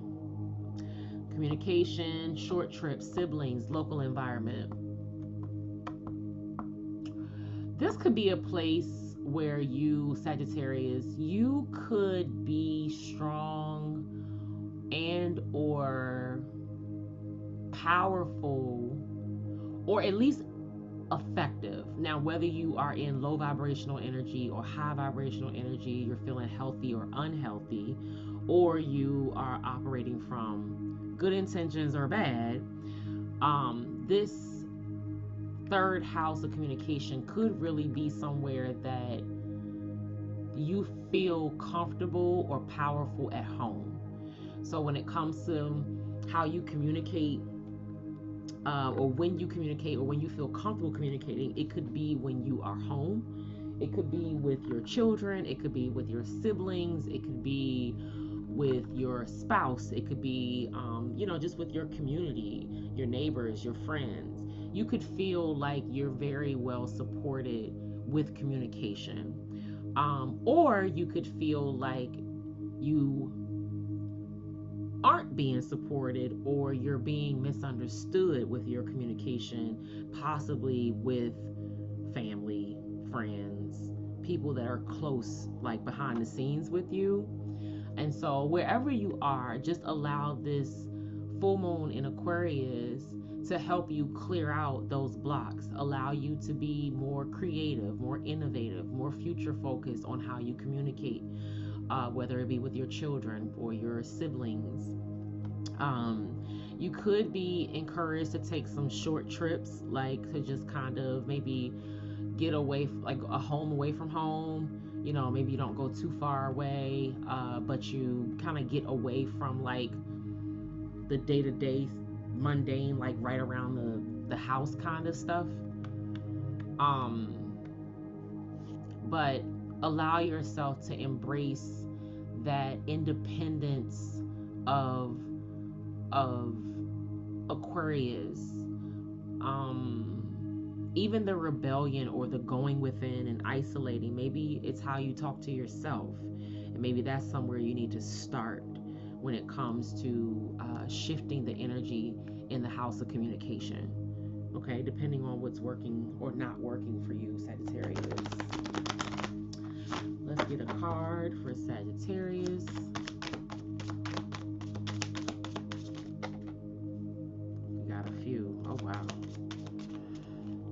We got 1111. Wish come true.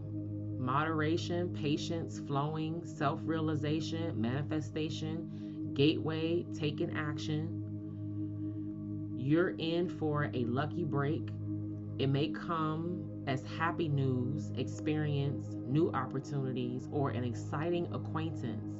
You will find yourself in the right place at the right time. It is not a coincidence, but a gift from fate. There's that fate again.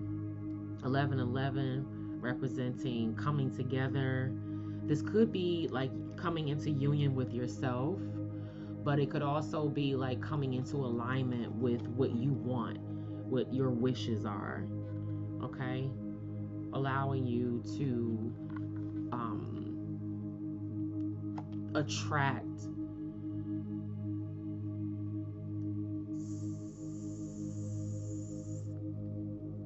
spirits and energy of ease and flow. It's not going to be hard, okay? And then 1221, taking initiative, change, optimism, joy, communication, messages, good news, expression, high vibes. Work with what you have and it will get you places. Count your blessings and acknowledge your dear ones. You will find inspiration and figure out a way forward. You might also be getting some good news soon. I think good news is the second time. Yeah, happy news.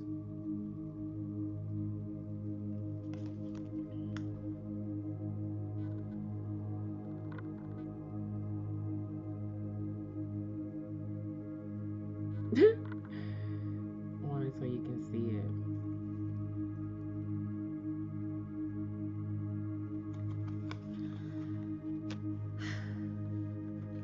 1919 cycles once again. 1551, hold your vision. So there's karma back out here. Manifestation again, dreams. So if you are a Sag, sun, moon, or rising, you could be feeling like, you know, this alignment coming in. You could be stepping out and like taking a different path. You've learned something from your cycles and you want to break the cycle. You want to go back to the vision that you had. You want to recreate or bring in what you originally saw. You want to create the communication that is valuable and powerful. You know, communication is, you know, the foundation of any great relationship. It doesn't matter. It doesn't have to be romantic. It can be a friendship. It can be a business relationship. When you are able to authentically and fully express ourselves, we tend to be more, we feel more loved, we feel more supported, we tend to be more open in life. And so you could have that freedom at home, but you could also not have that freedom at home, depending on, you know, how these things play in our charts and just what decisions we might have made or not made in the past. Let's see what's on the bottom. 0110, belief system. Go after what you want, unique destiny, inspiration, talents, gifts, appreciation, and gratitude. So there's a shift here for Sag as well. It could also be, like I said, because this could possibly be your moon sign. Okay, this could also be like your opposition. Uranus could be in opposition to you right now. And it's causing like a shift. How you talk, how others talk to you. Like you're breaking through some type of communication. All right. But dreams will soon come true. Hold your vision, like wish come true, hold your vision, take initiative, and know that karma could pay a visit with this cycle, but you have to release control because you can't force things. Learn your lessons so that they don't repeat in the future. Make some space for new experiences. I probably should have read this one. Make some space for new experiences. That's the energy that we're in right now. Okay? Thank you, Holy Spirit. All right, last but not least is Capricorn. Capricorn, this full moon in Aquarius will be highlighting your second house of value, personal values, money, self-worth. All right, love, possessions, finances. All right. So if you are having trouble in the self-worth department, maybe even like, I get belief systems, but values, like, do you and those around you value the same things? Okay, what blocks you from being more in alignment with yourself? What blocks you from understanding your self-worth? Do you have money blocks? Do you need to heal some money wounds? Do you feel like your personal resources are drained? Okay. Love and finance. No romance without finance. Okay. No romance without finance. I got another one. That's a song, by the way. No romance without finance. And that's realistic. Like, it ain't no such thing as love without money. Nobody I don't want no struggle love. And definitely don't want a project. The Build-A-Boo shop is closed. Never to be opened ever. Ever, ever. Let alone again. Capricorn, allow this moon to support you in healing money blocks. And for some reason, the self-worth keeps sticking out. Like, reconnecting to yourself, recognizing who you are, what resources you are good for, maybe what resources you're not, what makes you a good candidate for love, what makes you valuable from the inside out. You may be very clear on your value externally,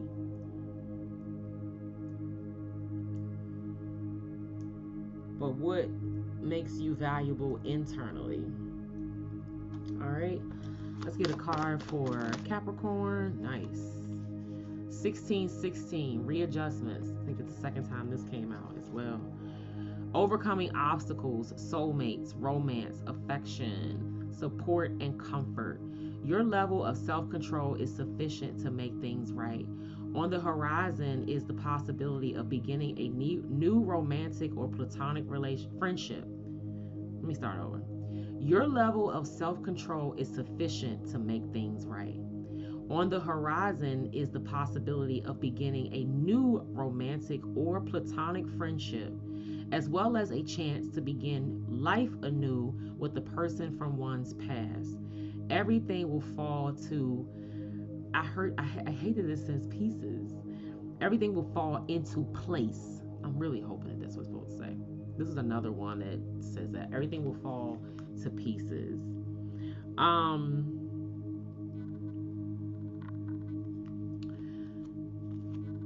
Don't be nowhere where people don't value you or appreciate you.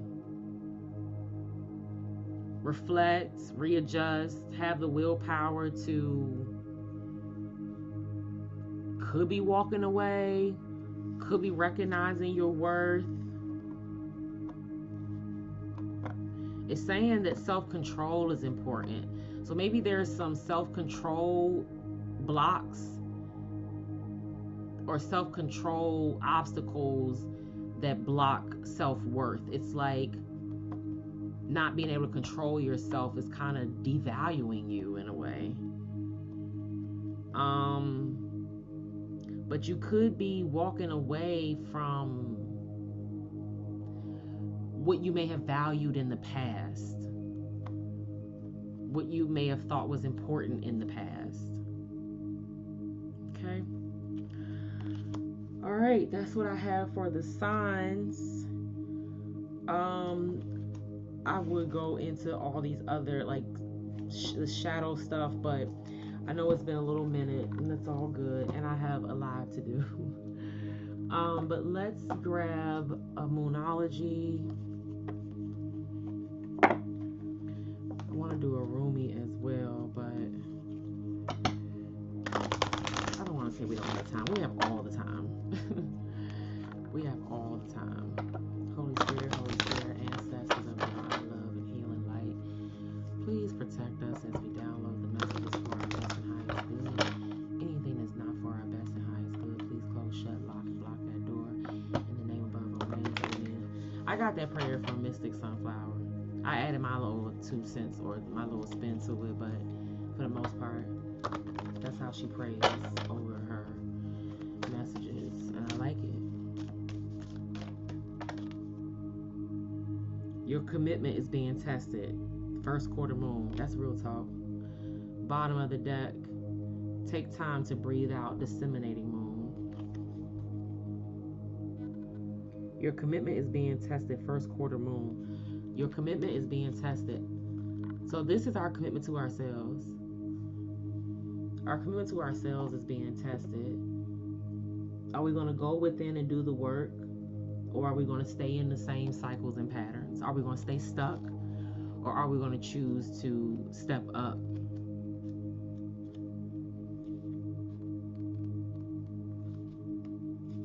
Your commitment is being tested. First quarter moon. There could be some challenges coming your way, but they're just the universe's way of testing you. First quarter moon calls for you to face any hurdles with confidence. What do you actually think is possible? If you believe you can do it, then you probably can. If you spend your life affirming that something is too big for you to surmount, it probably is. See how it works? Do you believe your dreams will come true, or have you secretly already given up? Showing some commitment now will help you move towards your desired outcome. What you believe to be true is true for you, so believe in yourself. Attune to the moon. I am committed to my dreams and move towards them with confidence. If that ain't Leo energy. Additional meanings for this card. The answer to your question is yes, but not yet. You're halfway to your goal. You still need to put in a bit more effort. Sometimes we just need to realize how much we want something. You need to recommit to someone or something. The teaching. In the lunar cycle, the first quarter moon comes between the new moon and the full moon. It's a time when the sun and moon are at a hard astrological angle to each other, and this can prompt a small crisis. No matter when you pull this card, you need to see any dramas as a stepping stone to where you want to be. It can also be a time when you need to stay strong through a storm. So you see how we're still in this limbo a little bit, right? We got these retrogrades going on that are allowing us to reflect, refine, redirect, revisit, okay? So it's slowing us down a bit, but for a good reason. It's slowing us down to allow us to see differently, possibly a different perspective, a new perspective, allowing us to show up better for ourselves. The test will come back around. When the test comes around, how are we going to respond this time? How are we going to show up? How are we going to love on ourselves or sabotage ourselves, okay? A lot of us sometimes will sabotage things because we don't feel worthy of them. We feel like someone is going to leave us, or someone is not going to love us forever. Nothing's forever, baby. Okay, that's a lesson that I had to learn in the last couple years, honestly. And it wasn't that I didn't know it, it was just that it helped with change, with accepting change, embracing change, allowing change to be what change is. Was me learning to tell myself that nothing is forever, and I'm okay with that. I am okay with that. All right, allow yourself to embrace change. Don't resist change. Don't resist the natural flow of the universe. You're resisting the God in you. You're resisting your highest self. You're resisting your life's purpose and what you are here to do and fulfill. You know, when you choose to go against yourself, your best judgment, your highest good, go against your heart, even go against your mindset. There are things that we are balanced with when it comes to mindset. There are things that our minds and hearts agree with. There are things that your mind and your heart are clearly confident. You're fully aware and know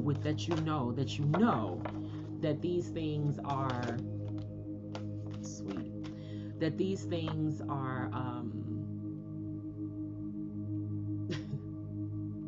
you know clearly. Damn it. I forgot my train of thought. Sorry. The card came out. I don't think I've ever gotten this card. The dissolving light, number 3. Threes are, for me, a balancing of mind, body, and spirit. So it's like alignment times 3, or alignment to the third power. All right, the dissolving light. So the card, it looks like it has like 3 or 4 beings in there. There's like one in there, one there, one there, one there. And they're all kind of like hugging each other, or like embracing each other, protecting each other. And it's like a hot, white, golden flame of light. Bottom of the deck, the sacred convergence. That's kind of what it gives me, like a coming together. Sacred convergence, number 11. So 11s are out here pretty heavy. Let's read the dissolving light. Something's happening. Something is happening. All right, the dissolving light. I died as mineral and became a plant. I died as plant and rose to animal. I died as animal and I became human. Why should I fear anything? When was I ever less by dying? Rumi. Dare to take my hand and become set alight with holy fire, my cherished one. Step forward with me. Let us burn together, disassembled in the light that cannot be extinguished. This is the light that burns with such incandescent truth that no falsehood can withstand its audacious vibrancy. Come with me now to the light. Together we shall melt into truth. There is a light so intense, so powerful, that nothing other than itself, its own truth, can exist in its presence. It is the sacred seed, the star of your light, the star of your being, lit up from within. It is the light that never goes out. It is the light that is so powerful, it is beyond duality of light and dark, cannot ever be extinguished or diminished, or quite simply beyond all logic, just is. Certainly no lie or deception, no boundary or defense can remain intact in its presence. The blazing divinity of this light sears through any pretense, annihilates illusions, and takes us into stark experience of divine truth. It is gentleness, and yet it cannot be overcome. It is enduring power, and yet it is tender. Though you seek the divine and even know it is love, you also know that it is fierce, wild, inexplicable, and demanding beyond all measure. It wants you completely, utterly, without condition. There will be times in your life, such as now, when there is something not worthy of you that must be released. This is a falsehood, a lie, or deception of some sort that you have come to believe about yourself, your life, or perhaps even another. You may know what that deception is, or it may be about to be unveiled. It is not a cause for fear or concern, but for celebration. An illusion has or soon will be released, and you shall become freer, free in any way that only truth can provide. This oracle comes to you as a sign of that which is to come, and soon. The beloved divine presence is calling to you, igniting within your deepest being so that it may have its way with you. The divine wishes to live through you and into the world, reaching into the hearts of many and igniting those hearts into greater life. It is a clever and insatiable lover. It will stop at nothing until the entire human race is restored to the wild divine freedom of ecstatic divine reunion, completely and utterly ignited in love. So, for the great lover, the divine calls for you to enter into the white hot field of its passionate presence. There will be sizzle and burn. It cannot be otherwise. In the height of summer, you can cast aside the layers of clothing you require in the winter. This is natural. You do not think twice about it. As you approach the radiant sun of divinity, your emotional and psychological layers are to be shed too, for they are too heavy for the heat of the great spiritual sun. What cannot stand the heavenly heat is to be cast aside swiftly by conscious choice, or shall simply burn up, dissolving in the light and melting away. What is left shall be what is true. So here is your guidance, sweet lover of the great beloved. Give it up. The smallness, the conditions, the fears and doubts, the lack of reverence for yourself and life, the belief that somehow things are not okay or aren't going to work out. That is all a paltry attempt at truth. You are coming into a truth now that is far more worthy of you. A truth with a capital T, the big truth, love, trust, surrender. This is about a sacred shedding without fear or holding back. Cast aside whatever would hold you back, rather than free you to fly into your divine destiny.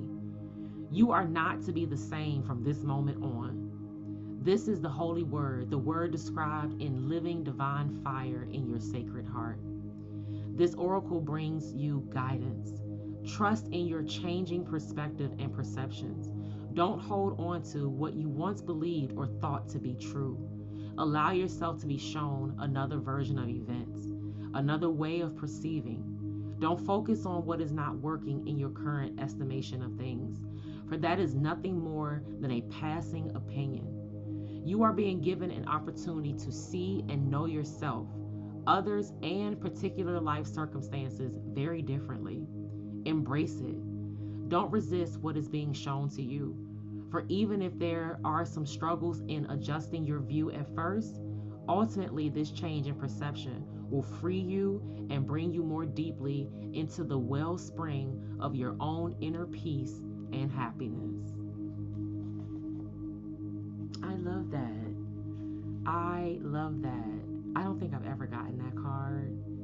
But I mentioned the dissolve, like that light being like blinding, like gold, like, super, super bright and hot.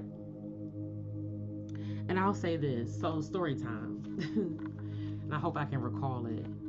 So one of the things that I mentioned earlier was realizing that nothing is forever. I honestly think that wanting to be in anything for forever could possibly be a codependency wound from being in survival mode. I do know that some things are forever. Some things will last a lifetime, our lifetime, maybe even another's lifetime. But there are many things that won't. Most things, possibly. Okay? And of course, these things have levels and layers to them. But something that I was learning this week when it comes to letting go, you know, this whole energy of reflecting, going within, is allowing us to strengthen ourselves for the change that's coming. A lot of us are already seeing the change. A lot of us are already feeling it, experiencing it. You already know that it's done, like it's already done. And so some of us are resisting, you know, fighting against it, possibly hurting ourselves, you know, in the long run, delaying things more for ourselves, creating more bad karma for ourselves, where some of us are doing the work, going within, answering the hard questions, and then trusting the process, having faith in God, and recognizing that we're never alone. If we are seeking relationships so that we are not alone, it typically can symbolize that we have a hard time sitting with ourselves. We may not like ourselves. We may not like the way that we talk to ourselves. We may not like the thoughts that come to our minds when we're by ourselves. And that typically is not a good foundation for a relationship with anybody. And the most important person in that relationship at that moment is you and the relationship that we have with ourselves. So I have learned, or am learning and practicing, the art and power of detachment. Also recognizing how to talk to myself when I have thoughts that aren't serving me. These are thoughts like why, or somebody didn't care, or that was all BS or a lie. It's like whatever it was, it's done, right? I can't change it. Definitely can't change what anybody else has done. But what it has allowed me to do with these moon cycles and allowing myself to connect to the energy and ask myself the hard questions and do my best answering those questions, it has allowed me to be in a space of calm during these crazy cycles, retrograde cycles, or even when the energy is kind of chaotic. When I say chaotic in this case, it's actually very still. It's just intense and very powerful. It's not, so it gives you a little bit of tug of, you know, you feel like you're being kind of slightly pulled in a couple different directions, but it's like you're doing the work to stay grounded. So I'm saying all this to say,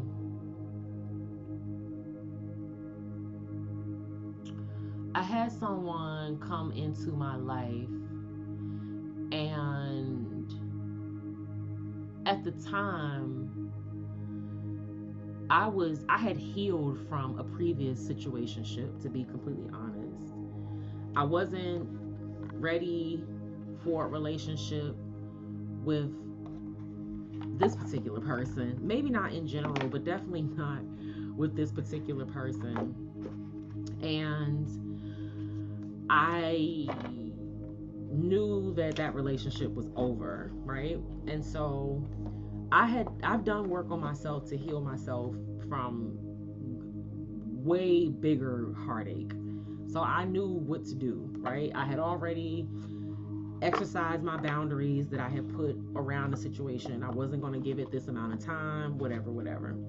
But from that situationship, because there were genuine emotions there, but I know I didn't want a commitment. What I took away from it, I didn't think that this person was in alignment with me when it came to maturity, finances,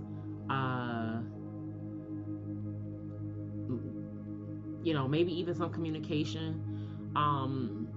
Some people like to play house, and I'm not one for playing house. It's either we're doing it or we're not. But some people think that, playing house, it looks cool and cute, but it's real. Like, there are bills to be paid, there are things that need to be done, and things like that. And when you're independent and you can take care of yourself, if someone enters your life and they have not been able to accomplish that for themselves, they may not embrace your independence. They may not give you love, props, support, or even encouragement to continue to be independent. They may want to, they may unintentionally block you from your growth, how you want to move forward, what you want to do for yourself in your life. It could be unintentional, but oftentimes, and I have seen this in masculine energy, there can be a bit of jealousy towards feminines, and I'm sure it goes both ways, but I can only speak from what I experience and who and what I date. I'm saying all this to say that from that situationship, even though I didn't think that I thought that I was ready, he just wasn't on my level. I still took away from that relationship, because he was younger than me. I still took away from that, here's what I'm going to do in the future if I come across someone like this or of this caliber. And mostly just very general, like someone younger than me, someone who may be still figuring things out, someone who may not really know what it takes to accomplish certain things. And so when I left that situation and I healed myself, I actually had taken my healing up a notch, definitely dug a little bit more into my shadow, which I'm proud of. I'm very proud of myself with that. And it allowed me to, like, after a year, when this person reached back out to me, like almost a year to the day, it was like I didn't have to get emotional. I didn't have to raise my voice. I didn't have to respond in any way other than clarity, calmness, and being very clear on where I was and what I wasn't on. And so I'm sure that wasn't what he expected to hear, but what I had realized was what I deserve, even as a friend,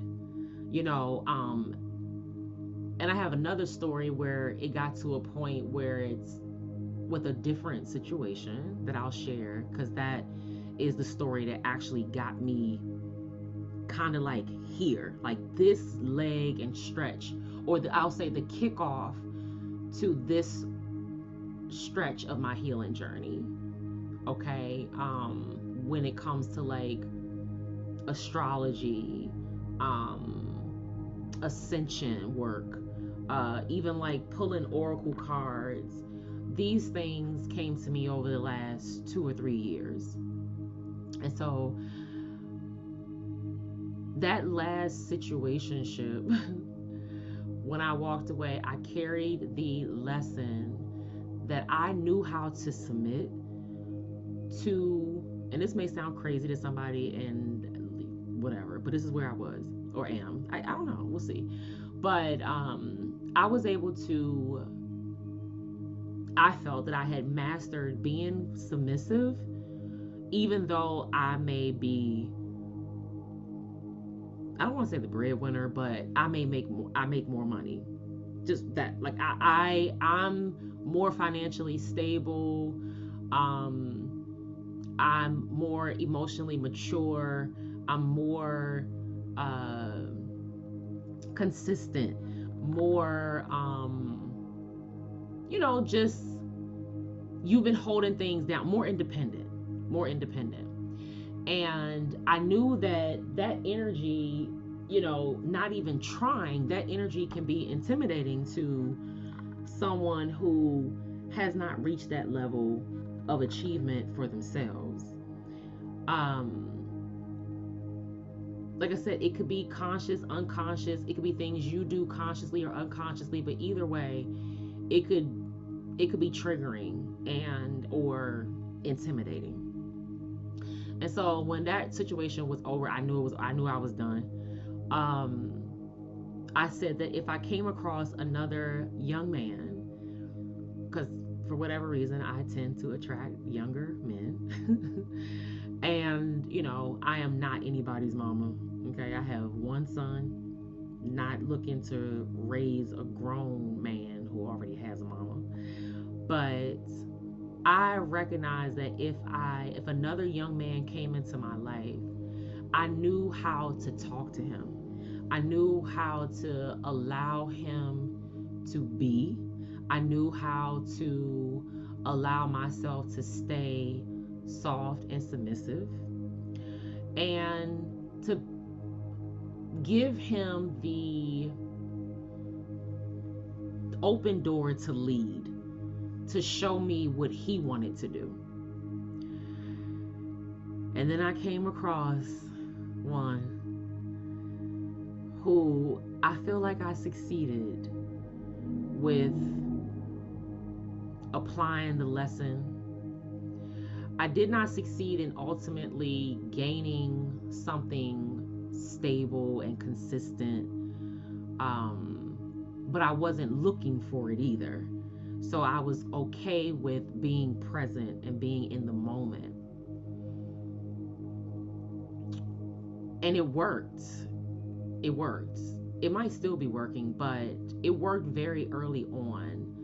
And when the ego that is insecure and feeling inadequate showed up, things shifted quickly. And that was the beginning of me realizing that I have the ability to see people's potential, and I can get stuck there. Like I said, never been a build-a-boo type of girl where I like take care of dudes or whatever, but I am loving, encouraging. I can make you feel like $1 million, especially about how I talk to you and how I treat you. But what I was realizing, or what I have realized, and what I am disconnecting from now, because I applied the lesson that I learned from the previous situation. I applied it, but it was not with someone who could either see the worth and value or could appreciate it. And I'm not mad or disappointed. Like I have to love myself, forgive myself, be compassionate with myself when it comes to decisions that I've made that may not have been the best decision. However, that next situation has gotten to a point where it's shown me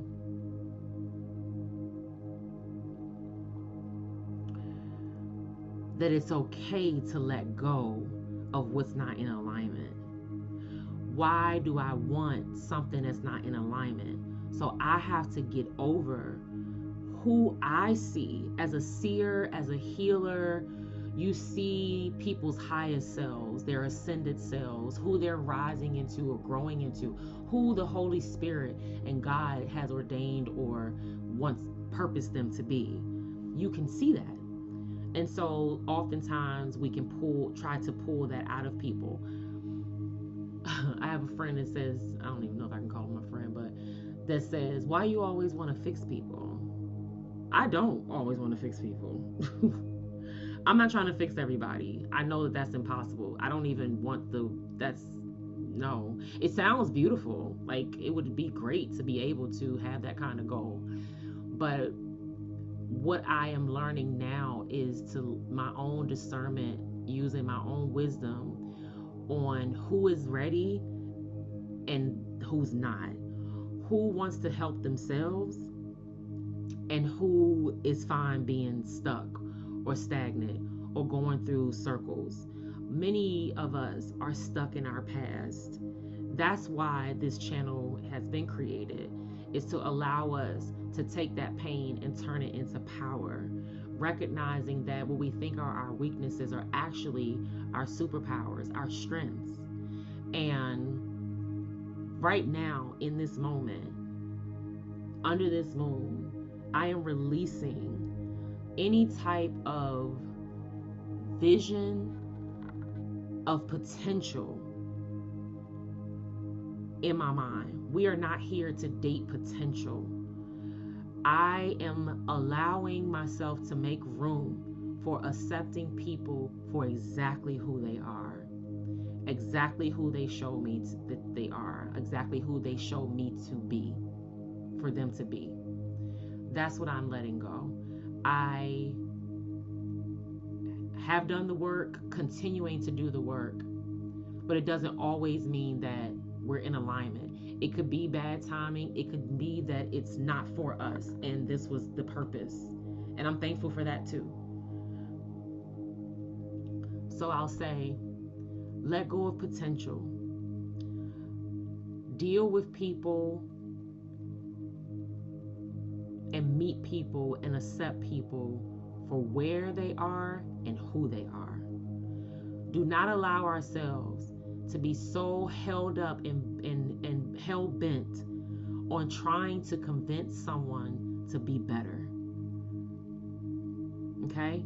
Everybody is on their own path, making their own decisions. They have their own fulfillment or purpose in life. Some people's purpose is to show us what not to do. Some people's purpose is to teach us the consequence and outcome of certain things. Okay? Not to sound harsh or to discard or disregard people, but to truly recognize that we probably have our own wounds to heal when we're trying to force or control the growth or healing of someone else, especially if they're resistant to it. Okay? Letting go of trying to fix, quote unquote, you know, especially to someone that your words are falling on deaf ears, or it's in one ear and out the other. It's not what you say is not of value.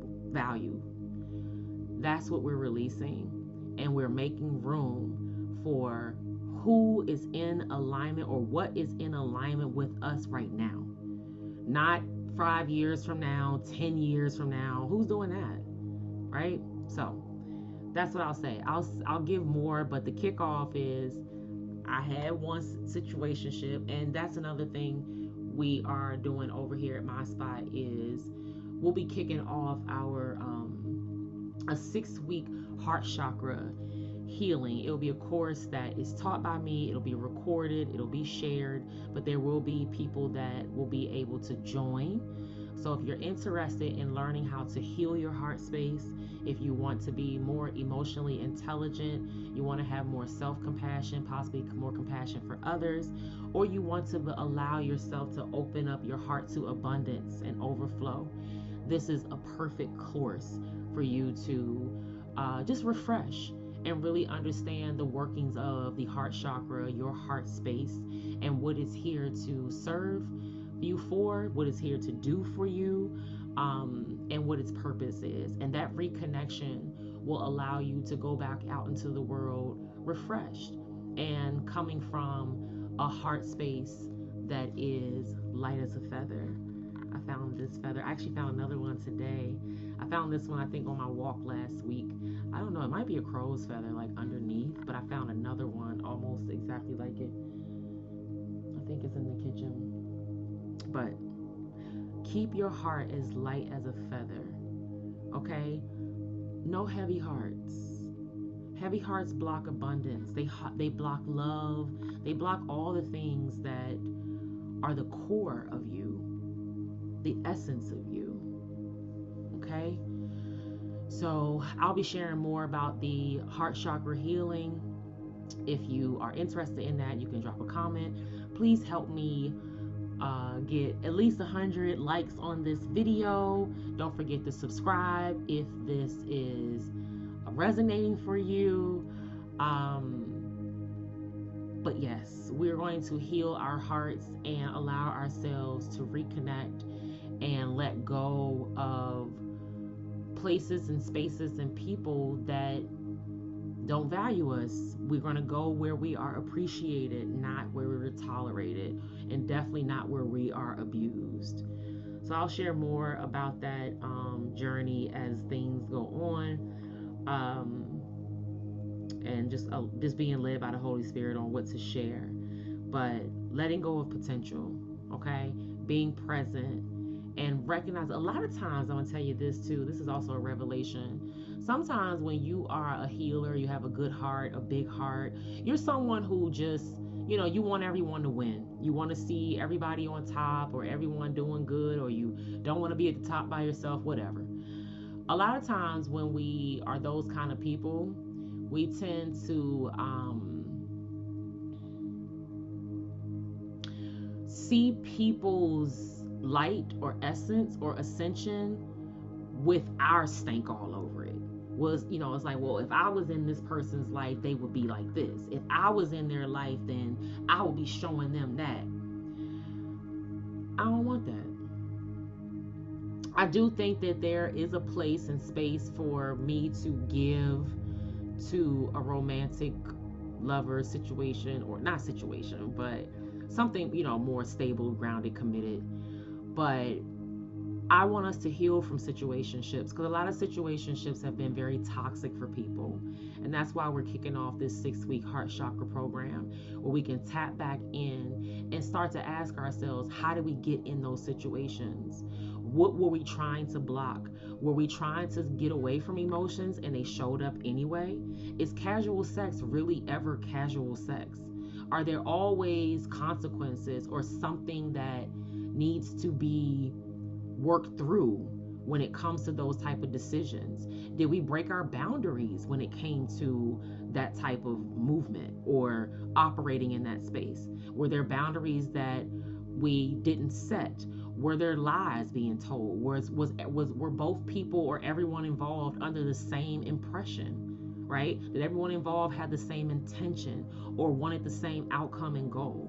And so I think that sometimes you can see the potential in a person based on what you could do or would do for that person.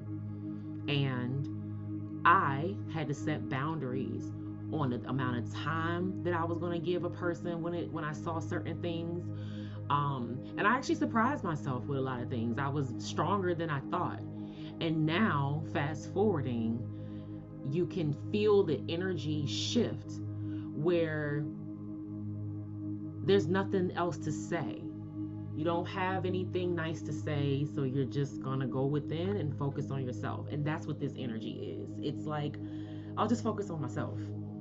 It's easier. It's gonna be a much bigger reward because you can't change or fix anybody else. People have to want to help themselves. People have to want change for themselves. People have to want to fix themselves. And if people are constantly running from their brokenness or diving head first into it every chance they get, there's not potentially a lot of growth there. So I love you, but God loves you more. Always go within so you never go without. And over here, we stay connected to the ones that sit high, look low, and see everything. Thank you for coming out. God bless you. Good night. And happy full moon in Aquarius.